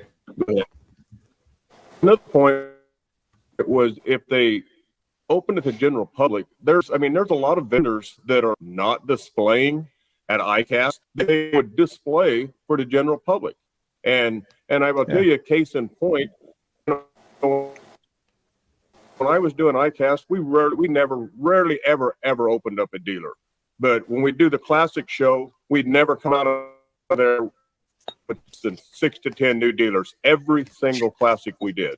So I think that it would be, you'd bring some exhibitors back into ICAST that's not displaying there. Be there for the general public. I can't take credit for it, but I agree with Gary. The idea that's floated around our office was an idea of combining the classic with ICAST and having it either be on the front side of it or the back side of it. And you've got the classic that's doing full consumer event where it's a full blown, you've got the expo, you've got people retailing, you've got all that. And then potentially following the expo, you've got an ICAST where you're potentially seeing products that are being launched in 2, 3, 4, 5 months, like they are at regular ICAST in July.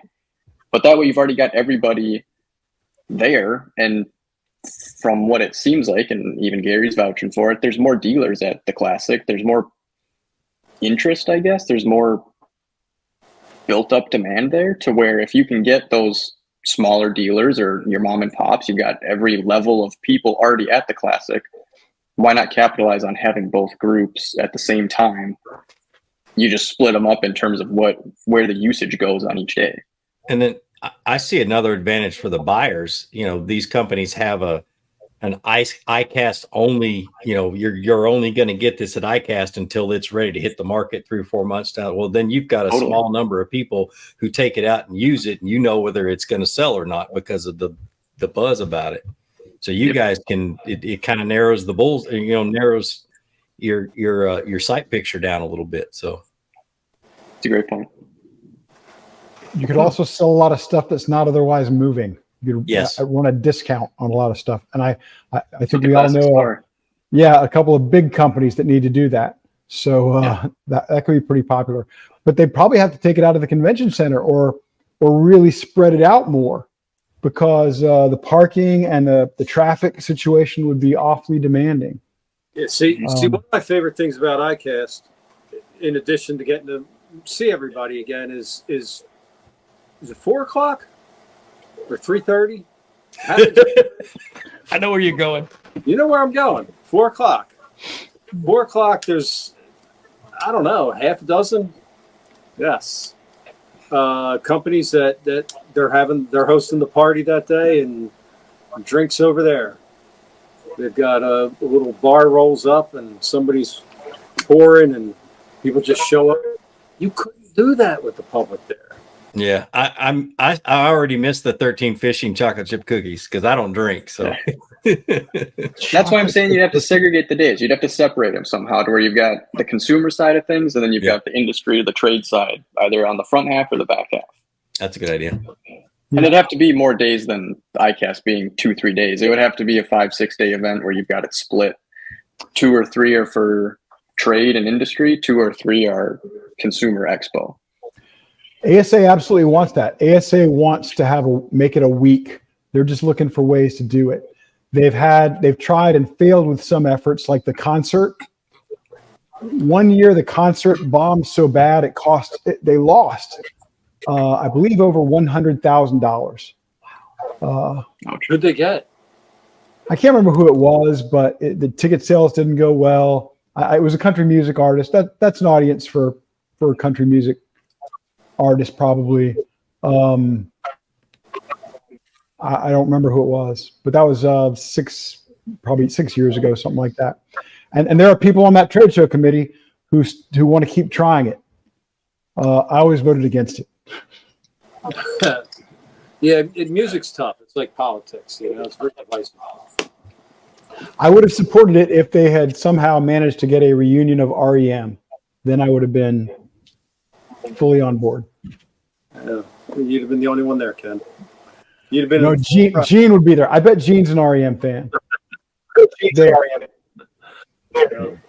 There. Take that, BTC. Take that.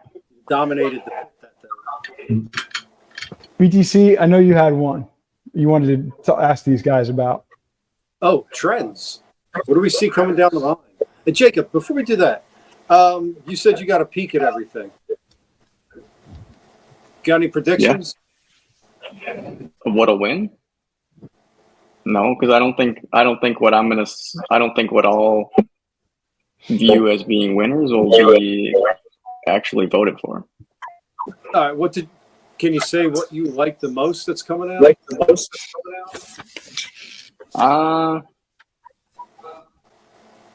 do you see as a winner? As far as sales, what's going to sell? There's a lot of terminal coming, as you can suspect. I feel it's a bad cop out, but technically, I do try and be as honest with the brand. They make us sign an NDA for seeing it early. Well then, if I mention it, you're not in trouble. Let's say that on tackle management, have you seen the bait capsule from Cast King? I have. I like that product. I think it's especially for Cast King, it will be a very well received product. I think it's something that they could get into. Oh, it's there's the new iReel right here. too. Oh, it is? Okay. I was thinking maybe I thought Gene's a celebrity and a big star angler, unlike me in the smoking jacket. I thought maybe he had the iReel 2, which is coming out. I've been fishing it for 2 weeks or for a month and a half. There you go. I think it's a dramatic step up from where the iReel was last year. Cool thing. I'm sorry, but go ahead, Jacob. I was trying to hijack your comment for a moment. My apologies. No, you're not hijacking it. It's all in conversation. I think it's good. I mean, I hate to say I can't answer because there's an NDA, and obviously we're recording prior to it being launched, where everyone sees it. Then it's fine. But True. There's cool. This show does not air until Thursday the 18th. I know, but then I'm still breaking NDA. And we're recording in late. You get a chance to get another NDA if you break it, right? What category do you see? What have you seen the most? If you were to put a bunch of the similar products in the same pot, what would be in that pot? I mean, it's soft baits. Yeah. Okay. Yeah, maybe that's too large of a category. Big or small soft baits? Big. Small. Swim baits, forward-facing sonar type baits. Yeah, and just soft baits in general. I think that's the trend that we're seeing internally. That it's very soft bait heavy in terms of consumer right now, to where they're not maybe buying that crankbait. They're not buying a jerkbait as much. The top water bite your topwater category doesn't seem to be as affected. Does anyone still But throw pretty much crankbait? every soft bait category is up exponentially compared to hard bait. Has everyone thrown away all their crankbaits and spinnerbaits? No. Not quite yet. Gary, you're always on top of the rod world. What are you seeing in rods? If it's not the 6'10" craze that you were talking about, what are you seeing for this year? I tell you, it's the 6'10" thing is open up more and more and more. But there's a few anglers out there that are into this longer rod deal. And so I mean, we're gonna see a few going just the opposite of that 6'10". We're gonna see some 7.6 rods that are made strictly for the forward-facing sonar. And guys, that's just the talk of the town right now. That's the top of the world. But we all have to realize there's a lot of anglers out there that are not going to spend, $10,000 for forward-facing sonar.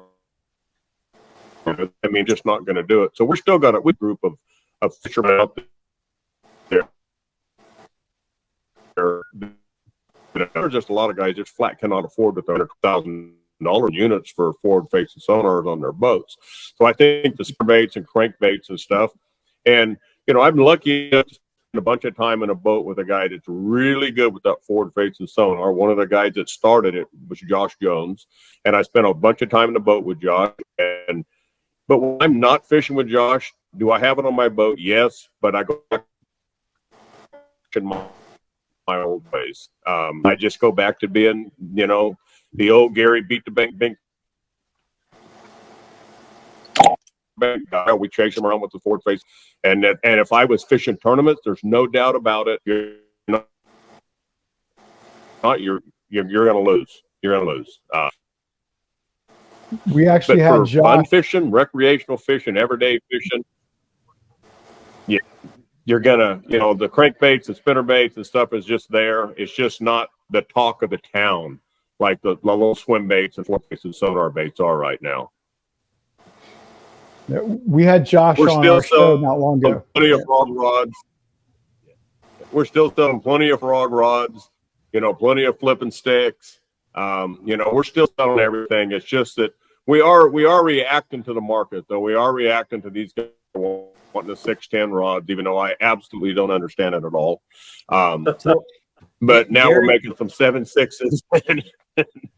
Gary, my favorite frog rod has always been your 6'8" heavy, so I don't want to hear anything about a short rod. Oh, dude, you need a 736, man. No, I love those 6'8" heavies, man. All right, Gene, you're not a Gene. What rod do you like? It's Gary's 6'8" heavy is always been what I base my favorite frog rod over, because it's easy to walk a frog, and I'm always walking a frog. And so what series? The Champion, I believe. The original Champion was the first one I got, but now he's got him in the Champion, the new Champion. So is that because you're in a kayak? No, it has nothing to do with it. It was from back in the boat day. It's easier to walk a frog with a short rod than it is a long rod. True. And so, and I'm able to fish it out of position and get that extra delay of the hook set, that kind of stuff. I mean, even when I was sponsored by 13, if I got a question of what was the best rod on the market, I'd always say Gary Dobbins Champion Extremes were always the best ones on the market. It didn't matter who my sponsor was. I'm not going to lie about it, because it is what it is. But yeah, but I fell in love with that rod. I sold it to John Hare from Greenfish Tackle, and I wanted to buy it back, and he had tried to buy it back 6 months later, and he had sold it to somebody else 2 days before I tried to buy it back. Gary, look at the show, man. We've turned this into a Dobbins rod commercial, Gary. Look at this. We got Gene promoting you. We got Jacob selling your stuff. Come on, look at this. This is all good, guys. It's all good. Well, let's talk about some of the other things that go on kind of peripheral to ICAST. Gene talked about them a little bit when he talked about some of the extracurricular activities that go on, because not everything happens on the show floor. especially some of the bigger companies, some of the companies with a bigger budget, they will invite media and buyers out to a party maybe, or they'll rent out some facility and have a big bash there, or maybe they'll even take them out on the water to try out the new gear. And that always seemed like a really good play to me, and a very effective use. Of course, the trick was you had to get those people to show up perhaps a day early. Is that something that you guys have participated in, or you guys have set up in the past? I've been to a few of them at ICAST. I usually go to the early ones like in May and June and that kind of stuff. But Sure. The one I went to, the most recent one was a Nissan Motors one. Nissan came and did a media event prior to ICAST and invited a bunch of us there, and we got to see, test drive some of the new trucks, and I won the inaugural trailering championship because I could back a trailer up through an obstacle course better than all of the riders there. So I'm not tooting any horn. Yeah, that's not that impressive, Gene. It was rigged after I won. They were like, "How often do you trailer?" I was like, "Every day." So I'm not but it's that one was fun. But I haven't been to very many of them that were put on by companies that were. It's always the day before ICAST. You show up and you go to like a restaurant or a bar, and they have their new stuff laid out on the table, and you take pictures of it and walk away, and you get no content or anything else from it. So, Jacob, is that something that I'm sure that you get invited to a lot of things, being with Omnia Fishing? And of course, to your point earlier, you've seen all this stuff before. But ICAST is their last ditch chance to get you when you're going to be face to face with them. Yeah, for us, it's more about personally. I would rather go to a dinner with somebody. I'd rather go to if we don't have enough time to sit down in a booth and talk, then let's try and schedule, if it's a major vendor or an important someone we're trying to build it with or get something going with them. Let's go to dinner. If it's not dinner, let's try and do happy hour before dinner. If it's not happy hour or dinner, then let's meet at X hotel lobby, whoever's hotel lobby it is, and let's have a drink until 11, midnight, whatever it is. And then you go repeat that process all over again the next day, to where your day never really ends until you're back in your hotel room and you face plant on the bed and it's time to sleep. But it's about the time outside of, you lose that straight sales approach to where you can just have that true and honest conversation of good, bad, ugly, and is it a fit? Is it not? Is it an issue on our end? Is it an issue on their end? How do you boil it down to just be truth as opposed to any sort of hype? Yeah, it's a great way to put it. Well, I love that you mentioned dinners, because tomorrow night here in Orlando, where I live, Brian the Carpenter, Nathan, our partner and engineer, and I are going to be eating a heroic amount of sushi. There you go. Gary, what about you and Dobbins Rods? Did you guys ever hold a party like that, or try to pull media or buyers to an event outside the show floor? No, we never did, Ken. We never did anything like that, to be totally honest with you. Never. I mean, I thought about it, but it just took a lot of planning and stuff. And we always, with pretty much hands-on mom and pop type deal. And so we just never did it. I mean, we worked with a lot of the writers and, a lot of the press guys, but as far as setting up something special, the only thing we ever did special was we did a pro staff gathering on Lake Fork about 12 years ago or so, and just got all of our staff together. And our staff was honestly the lifeblood of the company. I mean, they just did so much. Good pro staff is hard to find. And yeah. No, that's not true. It's not true. That's not true. That's a bad statement.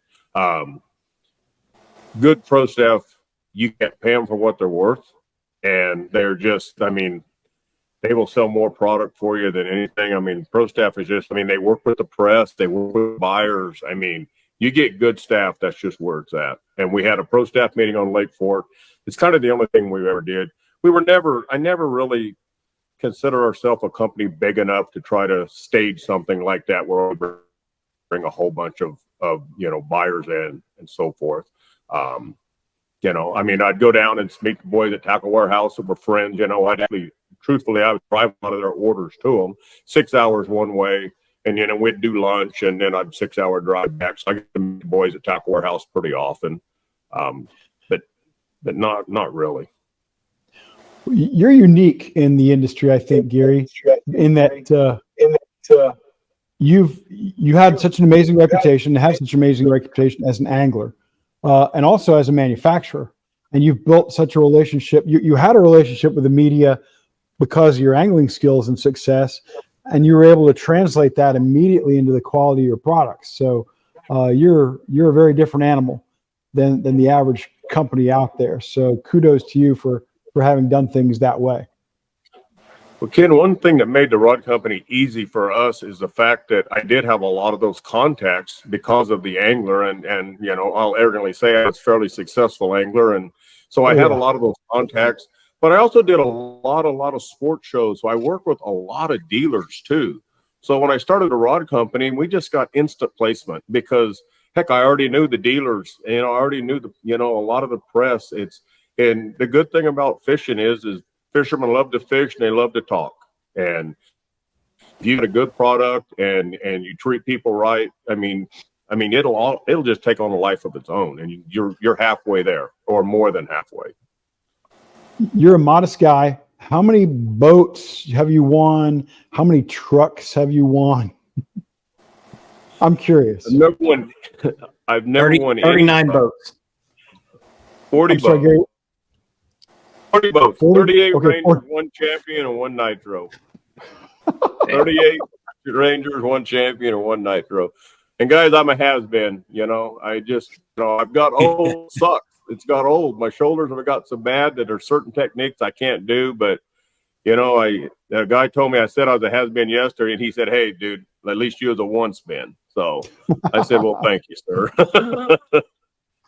Well, BTC can show you the results of shoulder repair because he had a surgery about 4 months ago on that shoulder, and he's got the scar to prove it. That's all you need, Gary. And you're what's the word? What's the $6 million man? You're bionic at that point.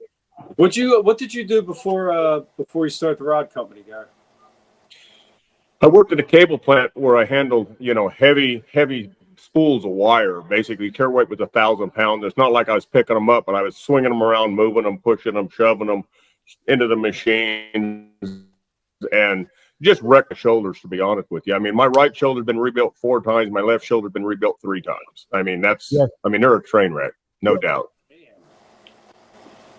Gary's a big man. But I made more money fishing than I did working, but the trouble is there's no guarantee with fishing. So I held that job, for a lot of years, and it was a security blanket. I made more money fishing than I did working, but that's a guaranteed paycheck. When you got young kids, it was just the way I did it. I mean, I tell you, in all honesty, Ray Scott called me back in the early 90s that he wanted another West Coast angler. He had Gary Klein, who was doing well, and he wanted another West Coast angler, and I was fishing well. And it was a tough decision, but fishermen make a lot of sacrifices. Pro anglers make a lot of sacrifices with their families. And, I had to weigh it down, and I was a West Coast guy going east, all that travel. And I decided not to do it. Ray told me, he goes, I'll throw so much press at you. You can catch fish, and I will throw the press at you, and you will make it.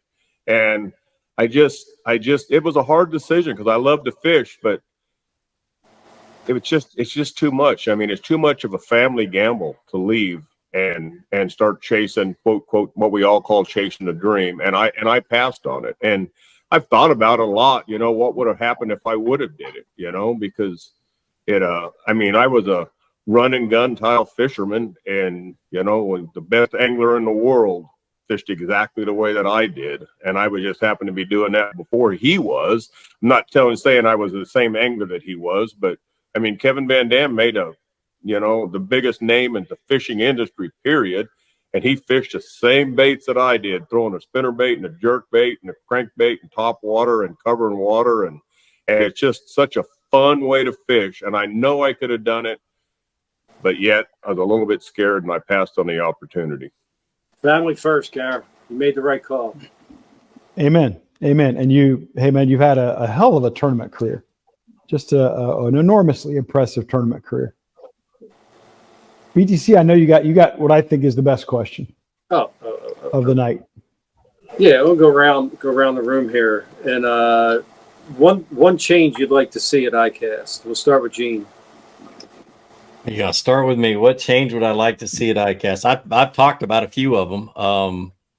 I'd like to, the one that aggravates me the most to the point where I just don't even care anymore is going to be best of show. I would love to see a change in, like we said, how it's voted for, and how, a little bit more education on the people who votes part and that kind of stuff. So when it does hit the airwaves, that it's not all hype and we see the normal flash in the pan baits that go away after just a few months, like the one orders. That's the one thing that I roll my eyes at every year. I'm like, why do we even do this? Yeah, and it's got such a bad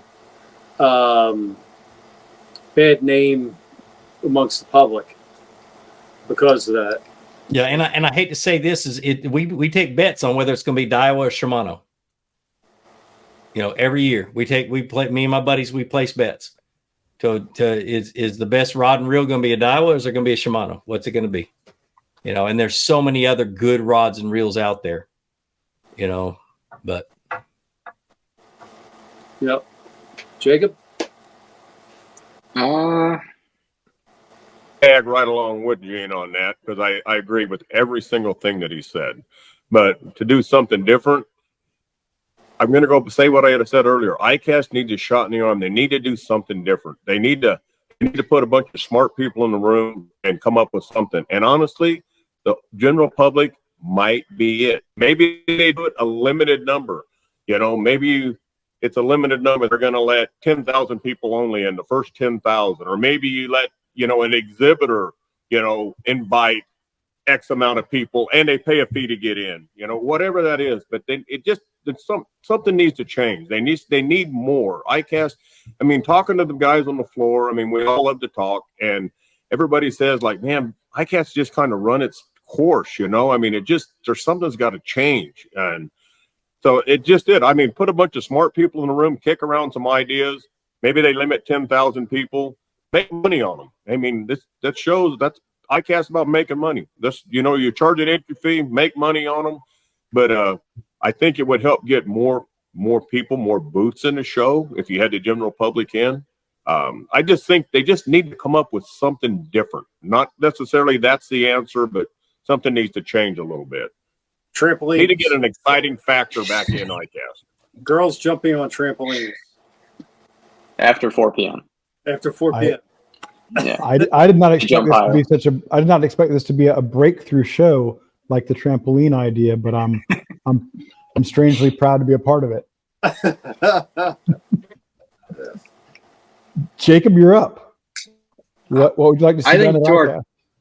I think to our conversation prior to even going live, I think it's some sort of incorporation with, whether it's an on the water or some sort of usage. And usage, in terms of using the product that's coming or was launched in the previous cycle. Getting both the media involved, getting the retailer involved, whoever it is on that merchandising team, and then utilize the pro staff to make it happen. Get a Gene Jensen to start showcasing the kayaks. Get your boat manufacturers to showcase their boats. Get your pro staff for your Strike King guy and your Phoenix guy to showcase his Strike King products with his boat, and make all of that somehow incorporated. It's not like there's a shortage of lakes anywhere near Orlando.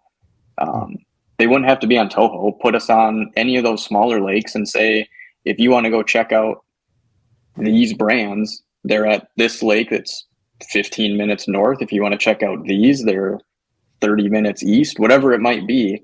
I think it's about, the whole industry is about it should be about using the products we buy, sell, use, develop, market, all that. Why is that not a bigger component to the biggest trade show in the industry. It's forgotten about. The on the water stuff is not. It doesn't do it any justice for what it should. And by having some sort of bigger plan or at least effort put towards it, now it could be fractured and split apart, fine. But having some sort of effort to get people to use the product, to be knowledgeable about it, I think that would be a huge win. Yeah, ICAST on the Water begins tomorrow at 10 a.m. So they waited until it gets really hot. I will be out there perspiring freely. Yeah. Perfect. BTC, what else we got from these gentlemen? I agree, like with Jacob, like that drove me nuts to go through and vote on best in show. Like, I see it. I don't know what it does. Okay, that's a crankbait. The sales guy doesn't know what it does. There's your problem.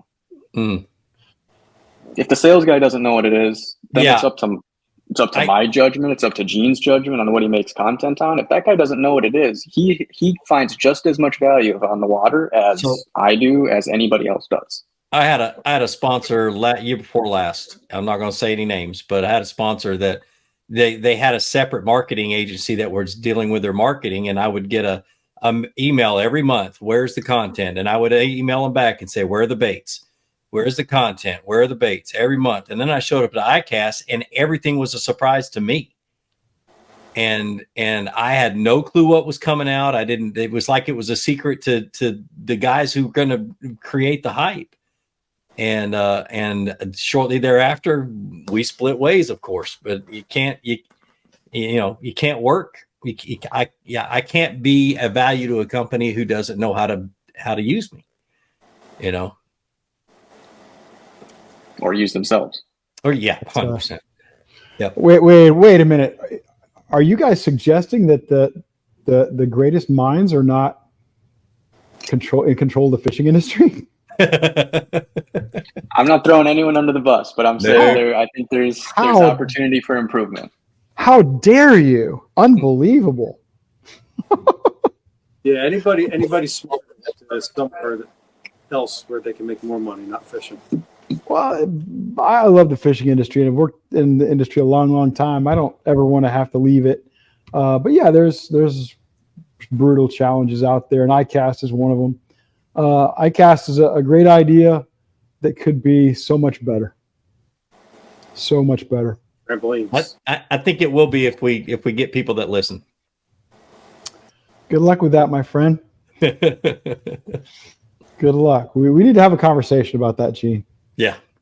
There are some places you need to be that you're not currently going. Yep. All right. I got ideas for you. BDC, that's all I got for these gentlemen. I've thoroughly enjoyed the conversation, though. You got anything else, Brian? I believe that's all I got. You guys got anything for us? Or yeah, we might not ask the right questions, guys. Anything y'all want to add to the mix? Gene, do you want to rate your experience on Bass After Dark tonight? Do what now? You broke up.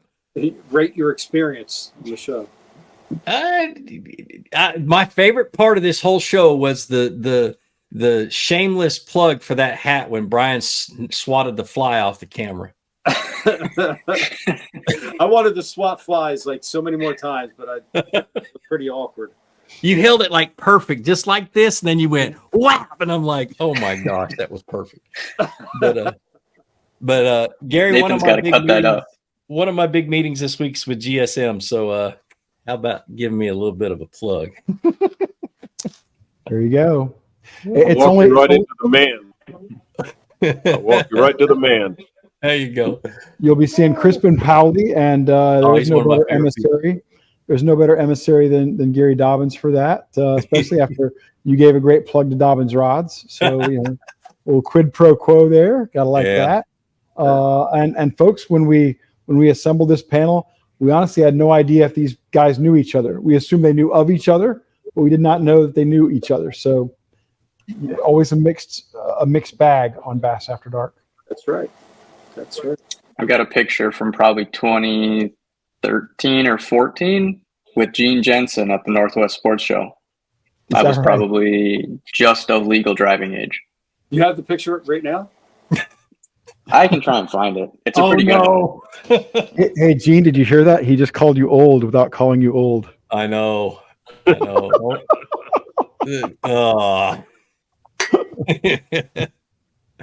am old. I'm almost 50, Gary. Oh, that hurt me. Gary and I are in our 60s. We're in our 60s. Yeah. Oh man. Yeah. Well, the 65 sucks, guys. I'm going to tell you right now. 65 sucks. 62 is no bargain either. I'll feel it after every day of ICAST. I'm going to feel it. Walking on the floor all day, not sitting down at all. It's going to hurt. So one of the paddle shop that I help promote, they get a house every year, and they always make sure they get a pool. And I don't go partying afterwards. I head home and I go soak in that pool until it's for the next day. That's really smart. I'm going to say this on behalf of Gary and myself. For anybody watching, anybody listening who, and of course, this is not airing until Thursday night, but if you come into the show on Friday, if you see Gary or you see myself, a couple of guys in our 60s, don't expect us to come over to you. You come over to us. We're old. I like that, Ken. I'm with you, buddy. There you go. BGC, you got the honors, man. Gentlemen, we cannot thank you enough for your time and your insights and your intellect. Y'all have been fantastic. What Ken said. So if by Gene going home every day after ICAST or back is really smart, what would that make me, Ken? You're not as smart as I thought you were, but maybe you have more fun than Gene. I'll give you that. Maybe we'll see. But sometimes sometimes you have to have people remind you how much fun you had because you don't. We're gonna try to be more like Gene this year. Good luck. Probably a good move. But a try. Probably say that every year. Gary, it's nice to meet you tonight, and hope to meet you in person this week. Big fan of your rods for a long time, and I had no idea you're the angler Ken was telling me earlier. So thank you for joining us tonight. I appreciate it. Yeah, thank you, buddy. I appreciate it. Like I said, I'm a has-been, but like that old boy told me the other day, I was a once-been, so I'll take it. And but I appreciate you guys having me on. And Gary, when was rod replacement? I can help you. Yeah. When was the last time you won a boat? It wasn't that long ago. Yeah, it's been a while, to be honest. I haven't really.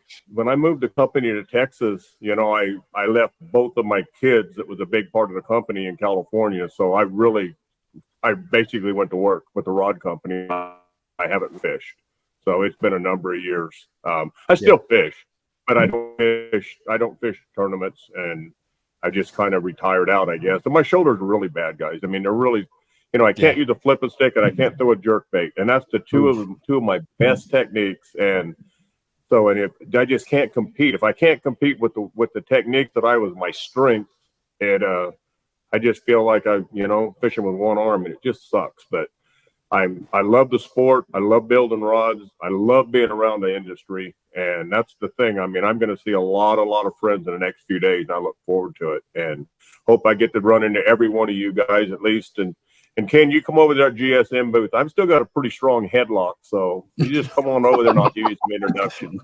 Yeah, but I'm slippery. You're gonna have a hard time. Gary, I'm not going to headlock. I'm not going to headlock. I'm not after headlocking you, Ken. I'm talking about the GSM guys. I'm going to put them in a headlock. Okay. I like that. So, I like that. I'm going to find you, brother. I'm going to find you. Always a great pleasure to see you, my friend. Always. Gary Dobyns. Gary Dobyns. Thank you, Gary. Thank you, guys. Thank you, guys. Obviously, Gene, you know Gary pretty well, and Jacob, you've spoken with him before, but what a great gentleman to the game. And anybody who doesn't know Gary is missing out. I'm such a huge fan. I've been a fan of his for years. I was on his original pro staff years and years ago and got to know him a little bit better, but I was a huge fan before that. And I always said that if he had ever taken that deal to go and fish the Bassmasters, he would have been better than Kevin. You know, he just was that good of a jerkbait fisherman. It's nuts. I think he'd be a top 10 all time. Easy. And I think that even staying in California as he was, when you talk about a California accomplishments, and we're talking about guys like Aaron Martins and Skeet Reese, who even if they didn't move, they came east and fished the national trails. So they didn't have as many California and West Coast accomplishments as Gary did because he stayed there. But Gary Dobyns, Mike Folkstad, Don Iovino, they're 1, 2, 3. Probably in that Western thing. And I might be forgetting somebody because I'm going off the top of my head, but those guys are the legends. And I don't know anybody who's better than Gary Dobyns. Yeah. Out west. You know, he's just that good. He would have employed intimidation. Yep. Well, therein was the challenge when he first came out with his needed. rod was getting his name on the East Coast because nobody knew who he was. I was subscribing to Bass West magazine back in the day, Gene, just so I could keep up with the record catches and stuff like that. And Dobbins was just everywhere, just a legend. I'm very proud to know that guy. BTC, we got 2 more fabulous guests we really enjoyed tonight, and you have to do the honors. Gentlemen, I always warn our guests, when BTC snaps, there is such a thing as object permanency. You will not be transferred into the nether regions where you will never appear again. You will remain on this mortal plane. So don't worry. Yeah, sweet. That is the perfect answer, Jacob. That was beautiful. I'd like to meet you this week, so we'll try to catch up. I'll come find you. Fantastic. Thanks. Whether it's late at night or happy hour, I'll come find you. You there. Jacob, thank you so much. Thanks for having me again, guys. Yes. Loving the cap, Gene. I just can't pull off the red Georgia cap and the purple smoking jacket. That's my problem. This is my show cap too. It's nice and brand new. We appreciate you breaking out the finery for Bass After Dark. And he went for it again. Did it again. He did it again. I got him. That was a good plug for Bass After Dark. I didn't even know the hat queued up. I was focused on that damn fly. Well, spare those caps. Those are pricey. I hate fly. I've been a fan of the Fluke Master long before I met Gene Jensen, and meeting Gene Jensen only made it easier to be a fan because he's such a good guy. His heart's in the right place. He is the OG of fishing instruction, and yes, Gene, you're a legend, man. We appreciate you. That's so humbling because you're a bigger legend than I will ever be, and so it was always because I was part of the media back in the day when I did Bass Resource, and it was always, what does Ken Duke say about this? What is Ken? What? So we can be on the opposite side and be correct. Yeah, exactly. Yeah. So to hear you say that is beyond humbling. It's crazy. It's just nuts to me. I'm a fan. I'm a fan and have been for a long time. Cool. Really awesome. appreciate it. And I'm looking forward to seeing you. Will you be wearing? You'll obviously be wearing. Are you be wearing that cap at the show so I can look out for you? Okay, because I know you're always wearing a Georgia cap, but I didn't know if it'd be that bright red one. So it'll make it easier to find you. I'll be wearing this. I tell people I'm so bald that this is a toupee.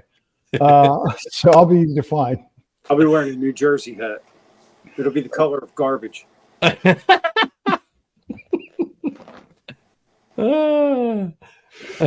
Appreciate you so much, Brian. I know how to find you on the second morning. It's whoever is the slowest coming in the door. Whoever's dragging in about 12:30. We'll see. It might be different this year. He's coming in with me. He's got to ride in with me, so he's going to be on time. And on Wednesday, we're going in early. Sounds good to me. We'll see. Gene, thank you, buddy. Yeah, man. Always a pleasure. Appreciate you. Appreciate it. Really appreciate you. Take care. There we go. We did. Three great guys with good insights into ICAST and what it means from a buyer perspective with Jacob, from a exhibitor manufacturer perspective with Gary and from a media perspective with Gene. Gene was one of the guys who helped to change the whole tenor of ICAST from a buyer show to a media show. A big part in that. We didn't get this perspective of pro anglers. Gene sort of falls in that spot. Yeah, Gene's an influencer, of course, but Gary too has that perspective a bit, because especially among the West Coast crowd, he's a superstar, and you're also one of those guys who helped change the tenor and the scope of ICAST, because when you and Pete and Mike came in with that whole Ike Live Bass University vibe, you guys changed it. It has not been the same. Well, So you're an OG.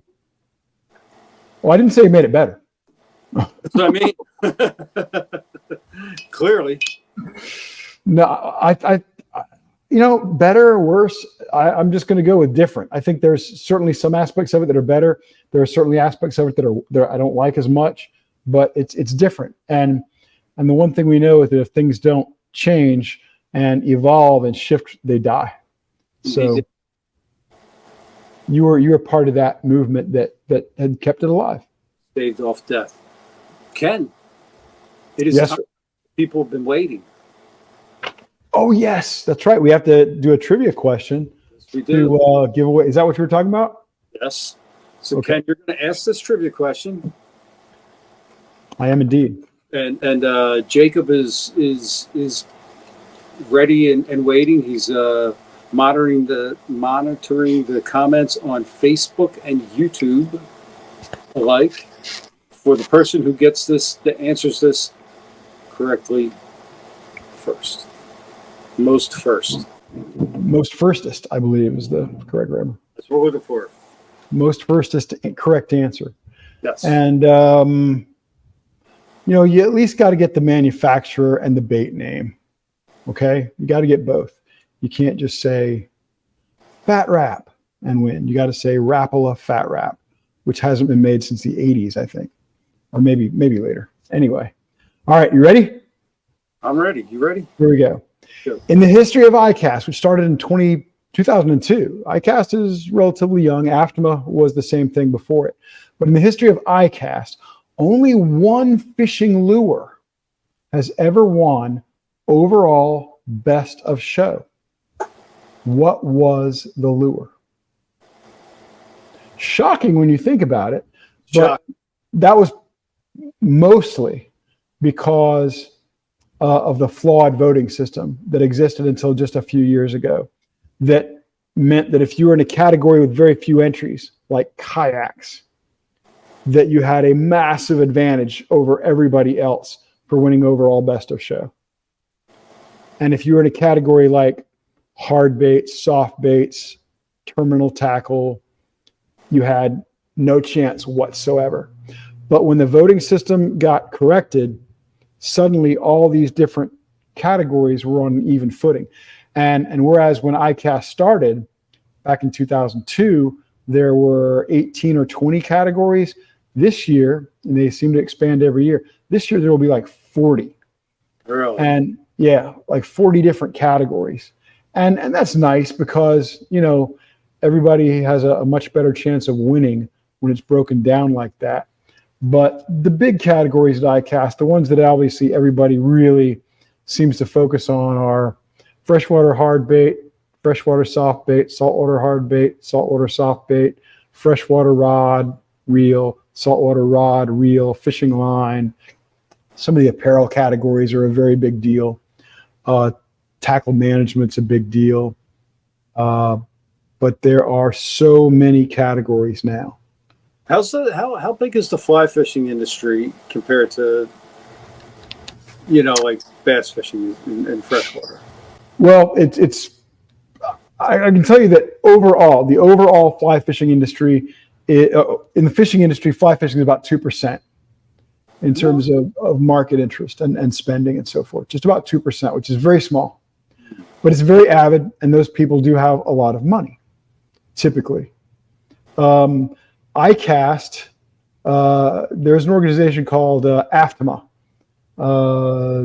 the American Fly Tackle Manufacturers Association, I believe. AFTA? I could be wrong. AFTMA. I'm sorry, not AFTMA.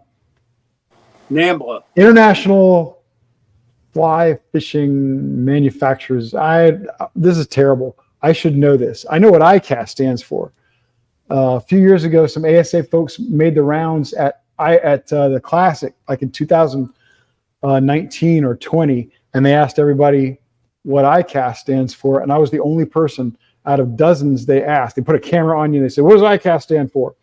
And I was the only person who got it right.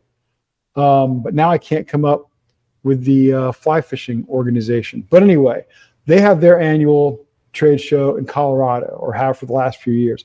They used to be part of ICAST, but I think they felt like they were not getting the kind of treatment they wanted, the kind of space they wanted. They were kind of largely isolated from the rest of the show, and they didn't like that. So they splintered out, started doing their own show in Denver most years. Maybe that's still where they're going. I know in recent years, fly fishing support at ICAST has been negligible. There was one year where the fly rod category had 4 entries. So just by entering, you got a 25% chance of winning. Hopefully it's going to be a lot better participation this year and years moving forward, because a lot of the companies that are big players in the bass world or the saltwater world, the inshore world, the trout world, are also they play in the other worlds. There's a lot of overlap.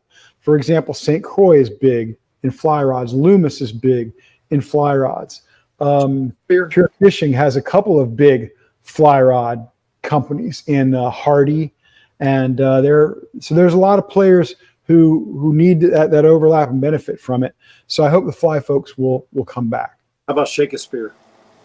Shakespeare has a presence. Pfluger has a presence. I know my first fly reel ever was a Pfluger medalist. What were you doing with fly rod? Many years ago. I love fly fishing. I'm pretty dangerous with a 5-weight fly rod on a small mountain stream. The Florida mountain streams. No, well, when I lived in Georgia, I loved in July, a buddy of mine, David Johnson, and I, we'd kind of alternate. We'd go up into the Georgia mountains to fly fish one weekend. The next weekend, we're launching my boat and bass fishing. Yeah, we're skipping worms and jigs under docks for bass, and we're fly fishing for trout. What mountain? Well, not with the North Georgia mountains, the Appalachians. Oh, okay. All right. I didn't know they went that far. Georgia has, and I'm going to screw this up, but Georgia has, I want to say, 3,000 miles of trout streams. Really? Yeah. I figured you were just talking about like a landfill from Atlanta or something. No, in fact, you can catch trout. You can catch rainbow and brown trout in the city limits of Atlanta out of the Chattahoochee River. Really? And I'm not talking about little trout. I'm talking about some trout that will exceed 8 or 10 pounds. That's a big trout, dude. It's a massive trout. It's a massive trout.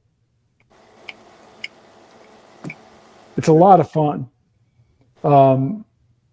It's just a blast. I love trout fishing, especially with a fly rod, especially in a small mountain stream. Get it there with a 3-weight or a 5-weight. It's a blast. And I'll say this for trout that is not always true for bass. Trout do not live in ugly places. I've caught some bass in some ugly places. I've never caught a trout in an ugly place. Yeah. Traffic shopping carts are the predominant pattern at some of the lakes around where I live. There you go. Yeah. When you're skipping a trick worm underneath a dilapidated pontoon boat, that's not a beautiful place, but there just might be an 8-pounder under it. So skip away. You know, I love bass fishing. That's my first love, and it's always been my passion. But I enjoy trout fishing too. I enjoy fly fishing for bluegill on occasion. It's a good time. No, it's same here. It's fishing. I got to believe we have an answer by now. Is it okay to give the actual correct answer? No, No? I don't know. Surely somebody has answered that question by now. I didn't think this far ahead. It's got to be. You know what? Whoever, let's give the correct answer.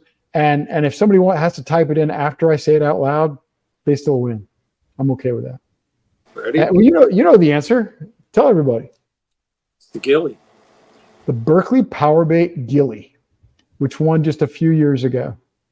The very first fishing lure to win overall best of show at ICAST. And caught the new fake Florida strain. Is Florida strain? Yeah. The new Micropterus salmoides world record all tackle, according to IGFA, a 15-pound, 13-ounce fish out of Texas, out of OH-Ivy. 15-pounder. Fish was caught in March, was certified as the new world record just last week. Yep. It won't be the world record for very long, I hope, but it is currently the world record Florida bass, which is now known by the Latin name Micropterus salmoides. Everything is fake. Everything is up is down, down is up. Dogs and cats living together in harmony. Well, that part's cool. Anyhow, yeah, we have a 2022-4 northern strain world record and a 15-pound Florida strain world record. Go figure. Yeah, that's it's not something I'm excited about. Hopefully, that's something that that some terrific biologists and geneticists that I'm working with and that are working with Bass After Dark will have a say in the coming months. We're working on it. Trust the process, I guess. We're going to get it fixed. One way or another, Brian the Carpenter, we're going to get it fixed. Right. I assure you. I assure you. I guarantee it. I guarantee it. Right here on the show, I guarantee we're going to get it fixed. First part about recording the show is we don't get Jacob's intro tonight. No, we don't have Jacob's intro from Michael Jackson. But what we do have is we got a top 10, and we got Dark Thoughts. Yes, we did. Well, there it was. Thank you. And I'm you got to get rid of me. Yes. On that note, Ken, say goodnight to everybody. Good night, everybody. I enjoyed it. Thank you for being with us.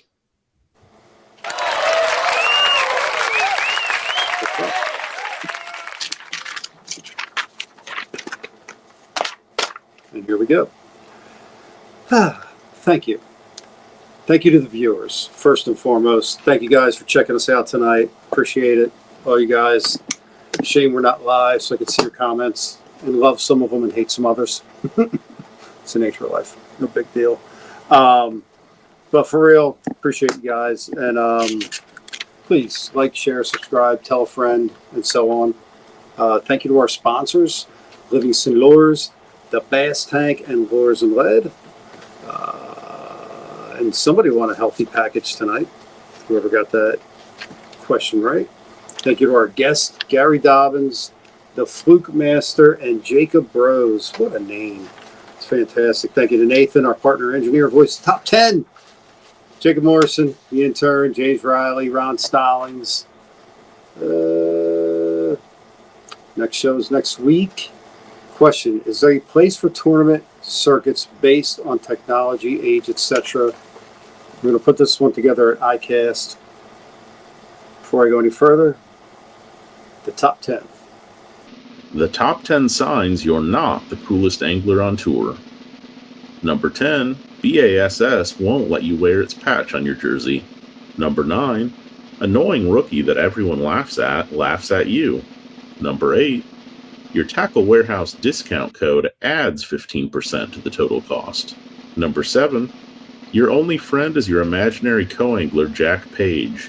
Number 6, the most impressive thing about you is the bank of Napoleon Dynamite quotes you've committed to memory. I caught you a delicious bass. Number 5, your angling heroes are George Perry and Mike Long.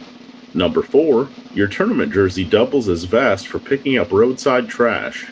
Number 3, you spend all your time telling everyone how real you are. Number 2, not even the videographer watched your Bass U seminar. You suck! And the number one sign you're not the coolest angler on tour, the official league photo identifies you as unidentified angler. And now it's time for Dark Thoughts. Did you go outside last night? Nah, one night. Nah, it's extremely bizarre. Nah. Definitely shock and disbelief. And now Dark Thoughts by Brian the Carpenter. This guy's naked.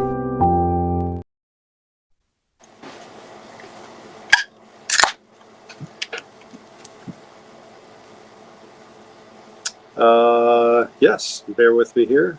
Let me select a dark thought. What have we got in notes? I'm going to go with something short and sweet tonight. How about this one? All right. It's a quote I saw. So this didn't come from me, but I thought it was pretty cool. You can't truly call yourself peaceful unless you are capable of great violence. If you're not capable of great violence, you're not peaceful, you're harmless. Something to that. Good night, guys. Thank you.